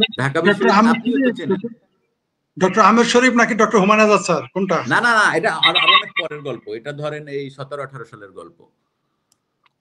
আরে ঢাকা বিশ্ববিদ্যালয় নাট্যকলার, যাই হোক, এরা আর কি ওখানে বসছিলেন। তখন ওইখানে হচ্ছে গিয়ে আমি যে দল করতাম প্রাঙ্গণে মোর, সে আমার গুরুরাও ছিলেন। তো তখন মানে দর্শকদের এক সময় আমরা 50 টাকা টিকিট কেটে কিন্তু গেছি ওখানে। দর্শকদের একটা সময় প্রশ্ন আসলো, একটা প্রশ্ন করলো হচ্ছে গিয়ে আমাদের প্রয়াত নাট্যশিল্পী নাম হচ্ছে গিয়ে ইসরাত নিশাত, মানে ওনার প্রশ্নটা আমার স্পষ্ট মনে আছে। আর একটা প্রশ্নকারী ছিলাম আমি। ইসরাত নিশাত প্রশ্ন করছিলেন যে আসলে কি আমাদের বাংলাদেশের পুরো থিয়েটার থেকে কি আসলে পুরুষতন্ত্র মুছে গেছে, আমরা কি মুছতে পেরেছি? সেই প্রশ্নের কি উত্তর দিয়েছিল সেটাও কিন্তু আমি রেকর্ড করে রাখছি। আমি কিন্তু ওখানে 2টা ক্যামেরা নিয়ে গেছিলাম। আমার প্রশ্ন ছিল একটা, সেটা হচ্ছে আমি সাইফুল বাতেন যখন শিল্পকলা একাডেমির গেট দিয়ে ঢুকি, তখন আমি দেখি আমার ডান পাশে এবং বাম পাশে দুই পাশে জামাতের 2টা লোক বসা, এবং আপনারা তাদের সাথে হাইসে হাইসে বিড়ি সিগারেট খাইতেছেন, আপনারা কিছু বলতেছেন না। নাম্বার 1। নাম্বার 2 হচ্ছে ঢাকার এখন সারা বাংলাদেশে যেই সাংস্কৃতিক খরা, তাতে আপনারা ঢাকা শহরে থিয়েটার করে কি করেন? বাচ্চু ভাই, আপনি কি আপনার আবার সেই গ্রাম থিয়েটার, 71-এর গ্রাম থিয়েটারকে আপনি আবার স্টার্ট করতে পারেন না? আমার এই প্রশ্নটার কোনো সদুত্তর পাই নাই। এটাও রেকর্ড করা আছে। এখন আমি হচ্ছে গিয়ে যাদের নাম বললাম ফরিদ ভাই, তাদের তুলনায় আমি কি জানেন? তাদের তুলনায় আমি হচ্ছে গিয়ে একেবারে একটা কাটা বাল, একদম একটা কাটা বাল। যাদের নাম বলছি তাদের তুলনায় আসলেই কিন্তু আমি একটা কাটা বাল। আমি তাদের ছাত্রেরও ছাত্র না। কিন্তু আমার কথাটা কেউ উত্তর দেয় নাই। তাদেরকে আমি বুঝাইছি যে সংকটটা কোথায় গেছে। আমি 2013 সাল থেকে বাংলাদেশের মৌলবাদের এই সংকটটা নিয়ে আমি কাজ করি সরাসরি, একদম সরাসরি পত্রিকায়, টেলিভিশনে সরাসরি। এবং এই যে দীপান্বিতা মার্টিন হচ্ছে আমাকে চেনে 2007 সাল থেকে। 2007 সাল থেকে উই নো ইচ আদার। আমরা একসাথে কাজ করি, একটা প্রোডাকশনে কাজ করি আমরা। এক্স্যাক্টলি। আমি একটু ফরিদ ভাইকে একটা ইন্টারেস্টিং কথা বলবো। জামায়াতকে বুকের সাথে আগলে রেখে রাজাকারের বেকসুর খালাসকে উদযাপন করে আপনারা আমাদের ভোট চান। এনসিপি কে বর্জনের ঘোষণা দিয়ে সঙ্গীত শিল্পী সায়ান, তাকে আমরা জুলাইয়ের আসলে মাঠে আন্দোলন করতে দেখেছি। আপনারা দুজনেই বলেন, আমি ভাই কাউকে আমি আলাদা আমি করে শুধু দেখি। আমি একটা কথা বলি, আমি আমার জায়গা থেকে একটা কথা বলি, শোনেন। বাংলাদেশে বর্তমান মে মাস, আজকে হচ্ছে গিয়ে 28 তারিখ। আজকে পর্যন্ত মাদ্রাসায় 11টা শিশুকে হোগা মাইরা ফেলাইছে। এটা নিয়ে সায়ান কয়টা কথা বলছে? আমি আর সব বাদ দিলাম, সব, এভরিথিং। এটা কি সায়ান জানে না? বাংলাদেশে প্রত্যেক মাসে গড়ে 2টা 3টা 5টা শিশুকে খুন করা হয় এবং প্রত্যেক মাসে আমার কাছে ধর্ষণের সংবাদ সংগ্রহ করা থাকে অন্তত 400 300 এরকম। এইটা কি সায়ান আপা জানে না? আমি অন্য সব বাদ দিয়ে দিছি। আমাদের আসিয়াকে যে ধর্ষণ করে হত্যা করা হয়েছে, আসিয়ার নিয়ে গান বানাইছিল আমাদের সায়ান আপা। আমি ওনাকে রেসপেক্ট করি, উনি একজন শিল্পী, উনি একজন অ্যাক্টিভিস্ট, আমিও একজন শিল্পী, আমিও একজন অ্যাক্টিভিস্ট। ওনাকে আমি রেসপেক্ট করি ভাই, কিন্তু I don't want to say anything about Sayan, please. আমি সম্মানটা রাখতে চাই শিল্পীর প্রতি, এটা ফরিদ ভাই বলুন। ফরিদ ভাই, আপনার কাছ থেকে প্রত্যাশা করছি ভাই। জি, নেটওয়ার্কের সমস্যা নেই। হ্যাঁ ভাই না, বলেন। ধন্যবাদ আপনাদের। মানে মানে এটা আমি বলতাম, আপনি মনে করাই দিচ্ছেন। সায়ানকে সায়ানকে যখন আমি এদের আন্দোলনে দেখলাম, আমি একটু অবাক হই নাই। কারণ সায়ান কাদের সাথে ঘুরে, সে কার কাজিন, আপনি দেখবেন সায়ান কার কাজিন, এটা তো আপনি জানেন। আপনারা যেহেতু শিল্পী, আপনারা যেহেতু নিজেরাও শিল্পী, না, তাই একটু না? উল্লেখ করে বলে দেন ভাই, না, আপনি বাইরের বলেন, দেশে আমি একটু বলেন। পার্সোনালি জানি না। ফেরদৌস চিটাগাং এর ছিল না, ফেরদৌস চিটাগাং, ফেরদৌস শিল্পী, গান শিল্পী, তাদেরই কাজিন। শুনেন, বাংলাদেশে আপনি দেখেন এ পর্যন্ত যারা গান গাইতেছে তারা কিন্তু দিন শেষে সবাই কিন্তু মুসলমান সাজে। তারা কিন্তু ওই বয়স যখন শেষ হয় তখন কয় আমার প্রিয় ব্যক্তি তো মোহাম্মদ। যাই হতে পারে, যে কোনো ব্যক্তি প্রিয় ব্যক্তি হতে পারে, কিন্তু একমাত্র পৃথিবীর বাংলাদেশের গায়ক গায়িকা, নায়ক নায়িকা, তাদের সবার প্রিয় ব্যক্তি হলো হযরত মুহাম্মদ। আর হচ্ছে তাদের প্রিয় ধর্ম হলো ইসলাম। কিন্তু ইসলামে গান বাজনা কিন্তু নিষেধ, ওইটা করেই তারা খায়। এই সায়ান, যেটা টিটু বললো, এই কথাটা আমি বলতাম যে বলৎকার নিয়ে জীবনে কোনোদিন, শুধু সায়ান না, সায়ানকে যারা পয়দা করছে, মানে এই যে যারা চিঙ্কুবাম, আনু বিহারী কোনোদিন বলছে, কমরেড আনু বিহারী কোনোদিনই প্রতিবাদ করেনি। আমি বাংলাদেশে মানে নাম যদি সামনে আসেন, একটাই নাম আসে, সাইফুল বাতন টিটু, একটাই নাম বলা যায়। আর টিটু তো আমারই তো অনেক ছোট। তাহলে আনু মোহাম্মদ কি এখন খারাপ কথা বলতে হয়? আনু মোহাম্মদ বুদ্ধিজীবী হয়ে দেশের কোন বালডা করলো? এই ফ্রড মাজাহার দেশের কোন বালডা উপকার করলো? এই তারপর একটা কি সলিমুল্লাহ খান, যিনি আহমদ সবার মাজারে খাদেম, যার উস্তাদ লিখেছে বাঙালি মুসলমানের মন, এটা নিয়ে সে কথা বলবে না। সে শুধু মাদ্রাসার ধন্য আলাপ করবে। বাঙালি মুসলমানের মন নিয়ে কথা বললে তো ধরা খাবে, বাঙালি মুসলমানের চরিত্র কি, রাজনীতির চরিত্র কি। তাই ওই সে শুধু বাঙালি মুসলমান বাদ দিয়ে মাদ্রাসার ধন্য আলাপ করবে। আহমদ সফার কোথায় কোথায় ভারত বিরোধিতা করছে, কোথায় মুক্তিযুদ্ধ বিরোধী, এগুলো বলবে, এগুলো ডায়লগ বলবে, কিন্তু ওইগুলা নিয়ে তারা বলবে না। তো সায়ান আর কি বলবে? সায়ান তো শিল্পীর মধ্যেই পড়ে না। ওই তারে শুনেন, তারে যে মিডিয়া সাপোর্ট দিয়েছে, ওই রকম মিডিয়া সাপোর্ট দিলে আমরা বাংলাদেশে সেলিব্রিটি বহু 20 বছর আগে থাকতাম। সায়ানের নাম যখন আসেনি তখনই সেলিব্রিটি থাকতাম। আমরা আগে মনে করতাম হায় হায়, বিটিভিতে যারা আসে, বা আমরা আগে তো মনে করতাম বিটিভিতে যে আসে সে কত ভালো মানুষ, সে কত পণ্ডিত, মহাপণ্ডিত, মহান ব্যক্তি, একে নবী রাসূল মনে করতাম এদের আমরা। কিন্তু আইসে দেখি ভাই, এগুলো যে যত ব্রেক পায় সে তখন আইসে সে মার্কেট পায়। যেমন এই যে তিশা, সারা জীবন ওই যে একটা মার্কেট পাইছে, অজপাড়া গায়ের এক তিশা, পদ্মার পাড়ের রেণু যেমন রোজিনা হয়েছে, তারপরেও তার রোজিনাদের মিনিমাম যোগ্যতা ছিল, অভিনয়ের চেহারার উচ্চতা মিনিমাম যোগ্যতা ছিল। তিশা একটা আইসা, এইটু একটা মানুষ আইসা সেরে সে, আমি তার উচ্চতা বা চেহারা নেব, চেহারা কারণ আমাদের জামালপুরের ফজলুর রহমান বাবুর তো চেহারা আমার চেয়েও খারাপ, কিন্তু তার অভিনয় কত সুন্দর, রাইট? আনোয়ার হোসেনও তো আমাদের সরিষা জামালপুরেরই। সুতরাং আমি চেহারার কথা বলতেছি না। আবার ওই যে সাংবাদিক বিবিসির মাসুদ সাহেব, কি যেন নাম ভুলে গেছে, আমার প্রিয় ব্যক্তিত্ব, সে কালো কুচকুচে, কিন্তু তার অভিনয় দেখেন, অভিনয় তো আলাদা জিনিস।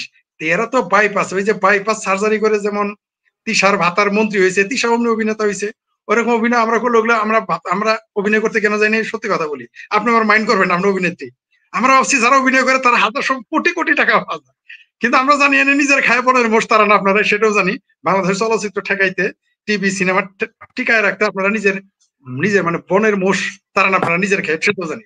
আইসা দিকে অভিনয় করলে একটা পাঞ্জাবি দেয়, একটা শার্ট। আমি বললাম বাবা এই একটা পাঞ্জাবি আর শার্টের জন্য আমার ঢাকা শহর গিয়ে জামালপুর থেকে দৌড়াদৌড়ি আমার পক্ষে করা সম্ভব না। তাহলে ওগুলো তিসার মতো আমরা যাই, যেটা মূল প্রসঙ্গে যাই। এই সায়ান, শুধু সায়ান না, আপনি দেখেন তো এরা কিন্তু আমরা কিন্তু এদের সাথে আন্দোলন করেছি। 5 তারিখের আগে এদের কারো চেহারা বুঝতে পারি নাই। গণজাগরণ মঞ্চে দেখেন আমাদের সাথে বেশি জয় বাংলা বলেছে, টিটুর চাইতে বেশি বলছে, এটা আমি গ্যারান্টি। ঠিক আছে, আমার থেকে তো বেশি বলছেই। জয় বঙ্গবন্ধু বলতে বলতে মুখে ফেনা তুলতো, তারাই কিন্তু এখন দেখেন আজকে কেউ এখন বঙ্গবন্ধুকে গালি দিয়ে এমপি হয়, বঙ্গবন্ধুকে গালি দিয়ে কেউ মন্ত্রী হয়, কেউ নমিনেশন নেবে। যে মৌলবী সাহেবেরা শেখ হাসিনা বঙ্গবন্ধুর নামে আগে ওয়াজ করতো, তারাই এখন শেখ হাসিনারে কালসাপ বানায়, বঙ্গবন্ধুরে হিন্দু বানায়। একই ব্যক্তি তারা। দেখেন কিভাবে পল্টে নিছে, আর আমাদের বলে দালাল। আমার ধারণা আপনি দীপান্বিতা মার্টিন এবং সাইফুল বাতিন টিটুও এত প্রশংসা করেন নাই, যারা এখন ক্ষমতায় আছে 2-4 জন এত গালাগালি করেছে। এটা এখন দিনের মতো স্পষ্ট। আমরা দেখেছি এই এই যে এনুস, এই যে গান্ডু একটা ক্ষমতায় আছে, এই যে বুইরা খাড়াস, এই বুইরা খাড়াস যেটা ক্ষমতায় আছে, তারে বলছে রাবিশ। কে বলছে এটা? তারই মন্ত্রী সমমানের, কি নাম, আসিফ সার। তারা বলছে এই বুড়া বয়সে এত ক্ষমতার লোভ, এটা তো আর পৃথিবীতে কেউ বলে। কখন বলছে এটা? আরো কয়েক বছর আগে। কিন্তু এখন আর আসিফের মুখ থেকে এটা বাড়ায় না। আসিফ বঙ্গবন্ধুকে নিয়ে, আসিফ সার বঙ্গবন্ধুকে নিয়ে যে প্রশংসা করছে, সেটা আমি ফরিদ কোনোদিন করি নাই। ঠিক আছে, আমিও সেটা করি নাই, অনেকে ছাত্রলীগ নেতাও করে নাই। আজকে দেখেন তার কি, সারাদিন কিভাবে আওয়ামী লীগ ধ্বংস করা যায়। ওই যে যেটা আমরা শুরুতেই বললাম, প্রথমে আসলো বঙ্গবন্ধুর বাংলাদেশ বইলে কপালে লাল এবং সবুজ পতাকা নিয়ে আসলো। আইসা আমরা কি দেখলাম, চান তারা পতাকার লোকেরা, এরা চান তারা মার্কা। এই যে তোয়াব ভাই চান তারা পতাকা চাই স্লোগান দেওয়ার লোকগুলো নাতিপুতিরাই। শেখ হাসিনা তো ঠিকই বলেছিল যে আমি মুক্তিযুদ্ধের নাতিপুতিদের জন্য করবো না রাজাকারদের। তিনি তো ঠিকই বলেছিলেন। আমরা তখন এই কথা সাপোর্ট করছি, এখনো সাপোর্ট করি। তখন আওয়ামী লীগের কেউ কেউ বলে ফেলছে, আজকে যারা আমাদের সমালোচনা করে, আওয়ামী লীগের কেউ কেউ এই বক্তব্য সমালোচনা করছে। আমাদের নেত্রী এটা কি বললো, প্রধানমন্ত্রী কি বললো? আমরা বলছি no, prime minister is right, তিনি ঠিক বলেছেন। আমাদেরই বরং কোন কোন আওয়ামী লীগের লোক সমালোচনা করছে, আমরা দেখেছি। তাহলে এখন কি প্রমাণ হলো যে আসলেই তাই? আপনি দেখেন যেদিন আওয়ামী লীগ নিষিদ্ধ করলো, সাইফুল বাতনের মতো সবাই কিন্তু তখন বলে দিচ্ছে আজ থেকে আমরা আওয়ামী লীগ। কেন বলছে মানুষ? কারণ মানুষ দেখতে পারতেছে যে এদের চরিত্র কি, এদের আসল লক্ষ্য উদ্দেশ্য কি, এরা কার, এদের মায়ের ভাতারটাকে আমাদের এরা গালি দেয় যে আমরা বঙ্গবন্ধুর পোলা। আরে এরা তো জিন, একবারে মায়ের ভাতার তো হলো জিন না, এদের মায়ের ভাতার হলো আইয়ুব খান, এদের মায়ের ভাতার হলো, এদের মায়ের লাং হলো গোলাম আজম, এদের মায়ের লাং ছিল হলো পাকিস্তানের যে সৈনিক ছিল এখানে আসছিল হানাদার বাহিনী, তারা ছিল তাদের মায়ের লাং। এরা ক্যাম্পের মধ্যে গিয়ে পয়দা হয়েছে। আবার যাদেরকে জোর করে নিয়ে গেছে তাদের কথা তারা নির্যাতিত, এরা স্বেচ্ছায় গেছে তাদের সন্তানেরা। এটা বললে আমাদের উপর অনেক রাগ করে যে মুক্তিযুদ্ধের চেতনার ব্যবসা আমরা তো করি নাই। বরং যারা যারা এই যে দেখেন 2.5 লক্ষ মুক্তিযোদ্ধা সনদপ্রাপ্ত, দেখা গেছে যে 1 লাখই হচ্ছে ভুয়া। এরা কারা? এরা গিয়ে তো সর্বনষ্ট করছে। এরা আওয়ামী লীগের ভিতরে ঢুকে, এরা ছাত্রলীগ যেমন এর ভিতরে ঢুকছে, মুক্তিযুদ্ধ সনদ নিয়েও তেমনি আওয়ামী লীগের ভিতরে ঢুকেছে। তারা মুক্তিযোদ্ধা সেজে আজকে কি করছে দেশটাকে, তারা এখন কোথায়? আর ওই যে একটা আছে না উলাবিলাই লীগ, তো বুঝেন, ওই যে ওলামা লীগ। আওয়ামী লীগ মরার, এটা মরারই বলা। 5 তারিখে যদি আওয়ামী লীগের মরার জানাজায় থাকে, তাহলে মরার 10 দিন আগে বা 1 মাস আগে উলাবিলাই লীগের স্বীকৃতি দিছিল। আমরা তখন সমালোচনা করলাম যে ওলামা লীগের কিভাবে স্বীকৃতি দেয় আওয়ামী লীগ, এদের মেন্টাল প্রিপারেশন কি? যারা 6 বছরে মেয়েরে বিয়ে করাইতে চায়, যারা 6 বছর 9 বছরে মেয়েরে বিয়ে দিতে চায়, এই ওলামা লীগ, এগুলো সমর্থক। এরা আওয়ামী লীগ স্বীকৃতি দিল তাদের অঙ্গ সংগঠন হিসেবে। এখন সেই হুলাবিলাই লীগ কোথায়? গোলাম আজমের পোলা বললো, গোলামের বাচ্চা গোলাম বললো, কি অর্জন নাম যে ব্রিগেডিয়ার ছিল আজমির, সে বললো যে যারা মুসলমান না তারা যারা আওয়ামী লীগ করে। হুলাবিলাই লীগদের তো একটা মন্তব্য করতে শুনলাম না আমরা তো শুনি নাই কোনোদিন। কেন শুনলাম না? টাকা খায় নাই তারা, সুবিধা নেয় নাই। ওরে বাপরে বাপ, এই হুলাবিলাই লীগের সভাপতি জানেন আপনি বাড্ডাতে কিভাবে জমি দখল করতো? আপনি জানেন এরা কিভাবে ঢাকা শহরে জমি দখল করছে? কই তারা আজ কোথায়? আর একটা জিনিস হলো যে আমি একটা জিনিস বিস্ময়কর ভাবে লক্ষ্য করি, অনেকেই দেখি বলে ফেলে শেখ হাসিনায় মৌলবাদীদের প্রশ্রয় দিয়েছে। ওকে, আংশিক সত্য। 17 বছর যদি শেখ হাসিনা ধরে নিলাম 17,000 মসজিদ বানাইছে, 17,000 মাদ্রাসা বানাইছে, আর যে 4 লাখ মসজিদ আর 4 লাখ মাদ্রাসা কে বানাইলো? আর 4 লাখ মাদ্রাসা কে বানাইছে? শেখ হাসিনা বানাইছে। এখন সব দায় এখন শেখ হাসিনার উপরে, আওয়ামী লীগের উপরে। হ্যাঁ, কোনো সন্দেহ নাই আওয়ামী লীগের লোকেরাই 17 বছর মাদ্রাসার সভাপতি সেক্রেটারি ছিল। ওই যে যেটা সাইফুল বাতিন টিটু বললো, ভাই আওয়ামী লীগের লোকেরা গালাগালি করছে যখন বলতো বলৎকার হয়।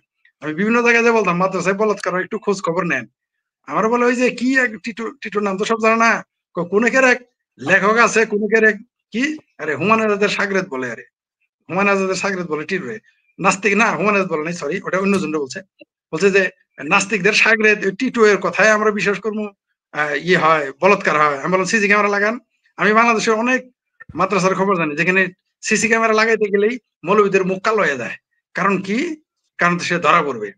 যেটা বলতেছিলাম, শায়ান কোন দিনই আজকে সে কবে বাংলাদেশে, এখন সে বলে জামাতের ভোট দিয়ে দিব না। তোমার ভোট চাইছে কেন? শায়ানের ভোটের জন্য জামাত বসেছিল? জামাত তো শায়ানের কন্ডমের মতো ইউজ করছে, বাদনের কন্ডমের মতো ইউজ করছে। এরা কি বুঝতে পারছে? ওই সিংকোবান যারা ওই যে উদিসির অর্ধেক হয়ে গেছে, কিন্তু খবর তো পাইছেন যে সাংস্কৃতিক কর্মকাণ্ড সেটাও অর্ধেক হয়ে গেছে। কেন? উদিসির অর্ধেক তো সিংকোবাম ডাইরেক্ট। এরা হচ্ছে আনু মোহাম্মদের ঔরজাত, মানে রাজনৈতিক ঔরজাত। আবার কেউ মাইন্ড করেন না যে তাদের অন্য কথা বলছে, তা মনে করেন না। এরা হচ্ছে আনু মোহাম্মদের রুহানি এরা। তো এরা দেখেন উদ্দেশ্য এখন ভেঙে গেছে কেন? কারণ এরা সরাসরি সাংস্কৃতিক কর্মকাণ্ড করলে সারা দেশে, যেটা টিটু বললো যে বাংলাদেশের সাংস্কৃতিক কর্মকাণ্ডের অভাবের কারণে আজকে মৌলবাদের উত্থান। আপনাকে কি শেখ হাসিনা না করছিল যে তুমি লালনের সঙ্গীত বানায় না? আপনাকে কি শেখ হাসিনা না করছিল যে তুমি এই এলাকায় গিয়ে লোকসঙ্গীত গায়ও না? না করছিল? আর আমি বিএনপির আমলেও যেভাবে বৈশাখী মেলা হইতে দেখছি আমাদের এলাকায়, মফস্বল জামালপুরে, ঢাকায় তো মাসের পর মাস চলতো, মফস্বল গুলোতে যে বৈশাখী মেলা যে রেওয়াজ ছিল, এখন এগুলো কেন নাই? সিনেমা হল গুলো বন্ধ, এটা আপনি আমার চেয়ে ভালো জানেন। বাংলাদেশে 1250 সিনেমা হল ছিল, এখন কয় 120টা কি চলে কিনা আই হ্যাভ এ ডাউট। এটা আপনি দীপান্বিতা মার্টিন ভালো বলতে পারবেন। কেন এগুলো বন্ধ হয়ে গেল? সিনেমা হলের ভাইঙ্গে মাদ্রাসা বানায়, সিনেমা হল ভাইঙ্গে মৌলবী ঘরে যে বানায়, কি এতিমখানা বানায়। তো বাংলাদেশে যত এরা লাফালাফি করুক, মোল্লা আর মিলিটারি কোনোদিনই কোনো বাংলাদেশের মতো দেশের তো নয়, পৃথিবীর কোনো দেশেই মোল্লা আর মিলিটারি যখন রাজনীতিতে আসবে তখন সেই দেশটা ধ্বংস হতে বাধ্য, সেই দেশের সংস্কৃতি ধ্বংস হতে বাধ্য। আপনি দেখেন এরা লালনের গানে বাধা দেয়, এরা বয়াতি গানে বাধা দেয়। এরা কয়েকদিন আগে আপনি শুনেছেন যে খোদ জামাত কি যেন বাধা দিল, আরে ভুলে গেলাম কথাটা, জামাত একটা যে কি যেন একটা মেলা হবে, জামাত মেলা এই কয়েকদিন আগে যে মেলা, কয়েকদিন আগে জামাত ভেটে দিল, জামাত কি যেন একটা অনুষ্ঠান, সেখানে তারা ভেটো দিয়েছে। এই অল্প কিছুদিন আগে একটা মেলার বন্ধ করছে। হ্যাঁ জামাত, এবার জামাত নিজে নামছে, অর্থাৎ যেখানে তাদের মানে ওরা তো এটা বুঝে নাই, ভুলে গেছি, খুবই গুরুত্বপূর্ণ একটা বিষয়, সেখানে তারা ভেটো দিয়েছে এবং করতে দেয় নাই। তো বিষয়টা কি দাঁড়াইলো? যে এরা সাংস্কৃতিক কর্মকাণ্ডকে ভয় পায় না, এরা পরিকল্পিত ভাবে, আপনি দেখেন সিনেমা হলে যে বোমা মারছিল, এটা তো পরিকল্পিত ভাবে মারছে, আমাদের ময়মনসিংহ বিভাগ দিয়ে শুরু করছিল, ময়মনসিংহ আগে মারছে। এগুলো তাদের পরিকল্পিত, রমনা বটমূলে তারা বোমা মারে। এগুলো কেন মারে? এরা জানে যে সংস্কৃতিকে ধ্বংস করতে পারলেই কেবল মৌলবাদের উত্থান ঘটবে, আর মৌলবাদের উত্থান ঘটলেই কেবল স্বাধীনতা বিরোধীরা এই দেশে এইভাবে মানে দূতের মতো জগদ্দলের মতো জনগণের বুকের উপরে দাঁড়াইতে পারবে। আপনি দেখেন এই দেশের জি বলেন। ফরিদ ভাই এবং টিটো, দুজনের কাছেই আমার একটা প্রশ্ন, এখানে অনেক দর্শকও বলছে, আমাদের এখন এর থেকে উত্তরণের উপায় কি ভাই? আমাদের জনগণের, সাধারণ মানুষের, বাংলাদেশের মানুষের জন্য কি বলবেন আপনারা? কি করণীয়, ওই কি যে করা উচিত? টিটু এই প্রশ্ন করার আগে উত্তর দিয়ে গেছে তো, এই বাংলাদেশে গ্রন্থাগার লাগবে, বাংলাদেশে সাংস্কৃতিক কর্মকাণ্ড বিস্তার ঘটাইতে হবে, বাংলাদেশের শিল্প সাহিত্য সংস্কৃতি নাটক, গ্রামে আপনি তো ভালো করেই জানেন, টিটো গায়ের মানুষ, আমিও গায়ের মানুষ, আগে গ্রামে নাটক হইতো, নর্মাল লোকজনের নাটক হলে প্রতি শীতে আসলে 2 মাস নাটক চলতো, এই গ্রামে ওই গ্রামে ওই গ্রামে নাটক চলতো। এগুলো তারা বন্ধ করছে। আপনি গ্রামে গঞ্জে সেই আগের নাটক চালান, সেই নাটকগুলো আবার দেখেন, গ্রামের সাধারণ মানুষ যারা জীবনে সিনেমা টেলিভিশনে কোনোদিন আসতে পারবে না, তারা দেখবেন কি সুন্দর অভিনয় করে। যাত্রা নাই, যাত্রাকে নষ্ট করে দিছে। আপনি দেখেন আজকে এখনো যতই বালা জাহারি বলেন আর মালা জাহারি বলেন, আজকে জামালপুরে, আমার জামালপুরে কথা বলি, বা যে কোনো বাংলাদেশের যে কোনো জেলায় বালা জাহারি অনুষ্ঠান দিবেন এক ময়দানে, আরেক ময়দানে যাত্রা দিবেন, দেখি লোক কোথায় বেশি হয়, কোথায় বেশি হবে? আমি লিখে দিতে পারি, টিকিট কাটে মানুষ যাত্রা দেখবে, বালাজারির ওই দাড়ি বাল মুবারক দেখার জন্য যাবে না ওই ওয়াজের মঞ্চে মানুষ। কারণ এটা রাষ্ট্রীয় ভাবে, তারপর সামাজিক ভাবে পরিকল্পিত ভাবে সাংস্কৃতিক কর্মকাণ্ডকে নিষিদ্ধ করে ফেলেছে। আমাদের একটাই বিকল্প, সেটা হলো ইন্টেলেকচুয়াল, মানুষের মেধার বুদ্ধিবৃত্তিক চিন্তা বানানোর জন্য গ্রন্থাগার দরকার। ইউনিভার্সিটি পৃথিবীতে কোনোদিন, এই যে যারা ইউরোপ আমেরিকার কথা বলে ইউনিভার্সিটি, সেই ইউনিভার্সিটির সবচেয়ে বড় সম্পদ হলো গ্রন্থাগার। যত বেটা যত কথাই বলুক, সারা পৃথিবীতে যত বড় বড় লাইব্রেরি আছে, বড় শিক্ষা প্রতিষ্ঠান, তাদের একটা বিশাল গ্রন্থাগার আছে। সেই গ্রন্থাগারের কারণে তারা আসে, তারা শুধু ইউনিভার্সিটির কথা বলে। আপনি বই কোথায় পাবেন, রেকর্ড কোথায় পাবেন? আমি বুঝতে পেরেছি। আমি এ পর্যন্ত এই গ্রন্থাগার যেটি বলছো এটাই, গ্রন্থাগারের পরিমাণ বাড়াইতে হবে। ইভেন ইসলামী ফাউন্ডেশন, আপনাকে আমি গ্যারান্টি দিতে পারি, ইসলামী ফাউন্ডেশনে যদি গিয়ে কেউ 3 মাস বসে থাকে, এই যে বাংলাদেশের যেটা মৌলবাদের আখড়া, এইখানেও গিয়ে যদি 1 মাস বসে থাকে, ইসলামী ফাউন্ডেশনে বই পড়ে, সেই লোকটা মৌলবাদী হবে না। যদি বই পড়ে গিয়ে যদি শুধু বিসিএস এর প্রশ্ন খুঁজে, তাহলে মৌলবাদী হবে। ওই ইসলামী ফাউন্ডেশন, আমি ঢাকা বিশ্ববিদ্যালয়ের কথা বাদ দিলাম, আমি ফরিদ গ্রন্থাগারে বই পড়ে পড়ে মুক্ত চিন্তা খুঁজি, আমি সে বই পড়ে। ঠিক আছে, জি, টিটুর সাথে আমি একমত। টিটো, আপনার কাছে একটা প্রশ্ন একজন করেছে, সিলভিয়া পণ্ডিত। সে বলেছে গোলাম মাওলা রনি আজকে নাকি খুবই রাজাকারদের গুণ গেয়েছে। এই বিষয়ে সে আপনাকে কিছু বলতে বলেছে। গোলাম মাওলা রনি তো মানসিকভাবে, শারীরিকভাবে, সকল কিছু ভাবেই হচ্ছে কি ও একটা আপাদমস্তক একটা ভণ্ড মানুষ। ও কতখানি ভণ্ড এটাতে এক কথায় বোঝা যায়, যে রাতে ওকে আওয়ামী লীগে নমিনেশন দিল না, সেই রাতে পাল্টে দিয়ে একেবারে বিপরীত আদর্শের আর একটা দলে গিয়ে ও নমিনেশন চাইলো। তো ও একই লোক, গোলাম মাওলা রনি আর নাম হচ্ছে পিনাকি ভট্টাচার্য, এরা হলো একই ছাঁচে বানানো লোক। এই পিনাকি ভট্টাচার্য দেখেন এখন যে রাজাকার মুক্তি পাইছে, সেখানে তাকে বলতেছে যে স্বাধীন বাংলাদেশে স্বাগতম ইয়া ভাই, এটিএম সালাউদ্দিন ভাই। এ কিন্তু হচ্ছে গিয়ে গণজাগরণ মঞ্চের একজন অ্যাক্টিভ কর্মী, এটা কিন্তু আমরা সবাই জানি। সে কিন্তু ওখানে চিকিৎসা দিয়েছে। তো এখন এই গোলাম মাওলা রনি আর এ হচ্ছে একই রকম। এ হচ্ছে গিয়ে এরা নিজের স্বার্থের জন্য এরা এদের স্ত্রী সন্তানও বিক্রি করে দিতে পারে। হ্যাঁ, সুতরাং গোলাম মাওলা রনি, গোলাম মাওলা রনির কথার থেকে আমি বরং জামাতের আমিরের একটা বিষয় নিয়ে আমি কথা বলতে রাজি আছি। কারণ জামায়াত আমির কখনোই মুক্তিযুদ্ধের পক্ষের লোক সাজতে যায় না বা সাজবেও না। এরা হচ্ছে প্রচন্ড পরিমাণে ভণ্ড। এরা হচ্ছে গিয়ে আপনার ওই কি বলে, মানে আমি সবসময় একটা কথা বলি, ধর্মীয় মৌলবাদ আমাদের দেশে মাদ্রাসার আলারা ছড়ায় নাই, ছড়াইছে প্যান্ট শার্ট পরা ওই ইয়ার লোকেরা, আপনার কি বলে সলিমুল্লাহ খানেরা ছড়াইছে। বুঝতে পারছেন? এই হলো ওই ধরনের একটা ভণ্ড সফিস্ট, মানে কুযুক্তি, কুতার্কিক, কুযুক্তি দিয়ে দিতে পছন্দ করে, কুযুক্তি দিয়ে সে মানুষের সাথে যেতে। সুতরাং এর ফালতু একটা লোক গোলাম মাওলা রনির, ও এটাই, ওর চরিত্র এটাই। বুঝলাম টিটো। আজকে যার এই স্বাধীন স্বাধীন আজাহারুল, এর একটু কিছু কর্মকাণ্ড আমার মনে হয় এখানে যদি জেনজি জেনারেশন কেউ থাকে তাদের জানা প্রয়োজন, তারা আসলে ৭১-এর সময় কি করেছিল এবং সেই কারণেই তাদেরকে মৃত্যুদণ্ড দেওয়া হয়েছিল এবং তাদেরকে কারা আসলে ছেড়ে দেয়। তখনই তারা বুঝতে পারবে যে যদি কিছু কর্মকাণ্ড আপনি একটু সকলের সামনে তুলে ধরেন। আচ্ছা, এটা আমি আসলে, এটা তো তুলে ধরাই যায়, আমার কাছে আছে। কিন্তু ঘটনা হলো কোনো কপিরাইট ইস্যু থাকতে পারে কিনা, এটা একটু আমার কাছে একটা ব্যাপার, আমি দেখছি তারপরেও। আপনি আপনার ফোন থেকে শোনাতে পারেন বা আপনি নিজেও সেটা শুনে আমাদের সঙ্গে আলোচনা করতে পারেন, শেয়ার করতে পারেন, কোনো সমস্যা নেই। দেখছি আমি এটা।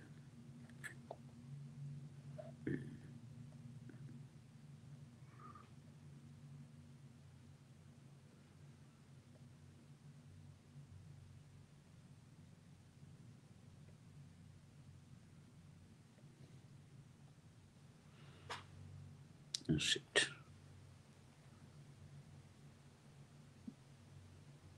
তিনি বোধহয় বেশ কিছু গ্রাম পুড়িয়ে দিয়েছিলেন হত্যাকাণ্ডের সঙ্গে, সরাসরি সম্ভবত তিনি জড়িত এই ধরনের। এবং আমরা আরো কিছু, আমি 17 এপ্রিল জামায়াত নেতা আজহারুল ইসলামের নেতৃত্বে 1971 সালের 17 এপ্রিল জামায়াত নেতা আজহারুল ইসলামের নেতৃত্বে পাকিস্তানি বাহিনীর একটি দল রংপুরের বদরগঞ্জের রামনাথপুর ইউনিয়নের প্রায় 10টি গ্রাম ঘেরাও করে। এ সময় গ্রাম থেকে প্রায় 1,500 নারী পুরুষকে ধরে এনে ঝাড়ুয়ার বিলে গুলি করে হত্যা করা হয়। একইভাবে পদ্মপুকুর এলাকায় হত্যা করা হয় প্রায় 1000 মানুষকে। আমাকে রাইফেল দিয়ে ডাঙ্গে আমাকে ফেলে দিয়ে মাটি ফেলে দিয়ে আমাকে গুলি করছে। দুইটি দল দুই দিক থেকে এসেছে। একটি দলের নেতৃত্ব দিয়েছে পার্বতীপুরের অবাঙালি বাচ্চু খান, আর একটি রংপুর থেকে দল এসেছে। এই দলটাতে নেতৃত্ব দিয়েছে রংপুর জেলা ইসলামী ছাত্র সংঘের তৎকালীন সভাপতি এবং পরবর্তী সময়ে আল বদর বাহিনীর প্রধান এটিএম আজহারুল ইসলাম। বদরগঞ্জে যত হত্যাকাণ্ড ঘটিয়েছে, যত আকাম কুকুর হয়েছে, কখনো তিনি সশরীরে উপস্থিত ছিলেন এবং কখনো তার নির্দেশে এই সমস্ত দুষ্কর্মগুলা সংগঠিত হয়েছে। চাঁদ এবং চিত্তরঞ্জন রায় সহ কারমাইকেল কলেজের 6 শিক্ষককে স্টাফ কোয়ার্টার থেকে আজহারুল ইসলামের নেতৃত্বে ধরে এনে দমদমা এলাকায় গুলি করে হত্যা করা হয়। সেই সময় ওনার নেতৃত্বে কারমাইকেলের 6 জন বুদ্ধিজীবীকে হত্যা করা হয়। রংপুর টাউন হলে নারী নির্যাতন ঘাঁটির মূল হোতাও ছিলেন জামায়াত নেতা আজহারুল ইসলাম। শত শত নারীকে ধরে এনে ধর্ষণের পর হত্যা করে টাউন হলের পাশেই একটি গর্তে ফেলে রাখা হয়। রংপুর শহরে এবং আশেপাশের গ্রাম থেকে সুন্দরী মেয়ে এবং যুবকদের নিয়ে এসে তারা খানসানাদের সহায়তা করার জন্য টাউন হলে নির্যাতন করার জন্য সহায়তা করেছে। মুক্তিযুদ্ধ চলাকালে আজহারুল ইসলাম ইসলামী ছাত্র সংঘের রংপুর জেলা শাখার সভাপতি ছিলেন। পাশাপাশি জেলার আলবদর বাহিনীর প্রধান হিসেবে এসব হত্যাকাণ্ডে নেতৃত্ব দেন তিনি। Desk report, 21 television. প্রিয় দর্শক, আসসালামু আলাইকুম। ধন্যবাদ টিটো, আপনাকে ধন্যবাদ। আমি চিন্তা করা যায়, আমি যে কারণে আসলে বলছিলাম যে আমি কি কথা বলবো আর কি প্রশ্ন করব আপনাদের কাছে, যে সেই ধরনের একটা ঘৃণ্য অপরাধী আজকে এই দেশে কোন সরকার, কোন রাষ্ট্র, কোন ক্ষমতা বিদ্যমান যে সে বীরদর্পে শাহবাগে গিয়ে দাঁড়িয়ে বলে যে আমি স্বাধীন। এ দেশের আসলে কি হবে? সে কিন্তু বেকসুর খালাস পেয়েছে, তার কোনো কি বলবো ফরিদ ভাই, মানে অসহায়ত্ব আসলে কি হবে এই দেশের, একটু বলেন আমাকে। আমি সেই জন্যই বলছিলাম যে আসলে এখন মানুষের কি করণীয়। আপনাদের কথা মানুষ শোনে। ফরিদ ভাই, আপনাদের কথা বলেন। আমি সাইফুল বাতেন টিটোর কথা শুনছি, সেটা তার আপেক্ষিক মানে আবেগের কথা, যে ভাই মুখোমুখি হলে আমরা হয়তো টিকবো না, এখন যে পরিস্থিতি, কিন্তু আমাদের তো পিছিয়ে যাওয়ার জায়গা নেই, আমরা মরে যাব কিন্তু জায়গা নেই। তো আমি কিছুদিন আগে এই টিটোর কথাটাই আমি ইংল্যান্ডের একজন নেভিকে বলেছি, ঠিক আছে? ইংল্যান্ডের একজন নেভি, সেখানে চাকরি করছেন এবং রিটায়ার্ড করছেন, অবশ্যই আমাদের সিনিয়র বা আমাদের বয়স, আমার বয়সী অন্তত, টিটো বয়স না তো আমার বয়স, যেহেতু রিটায়ার্ড করছে।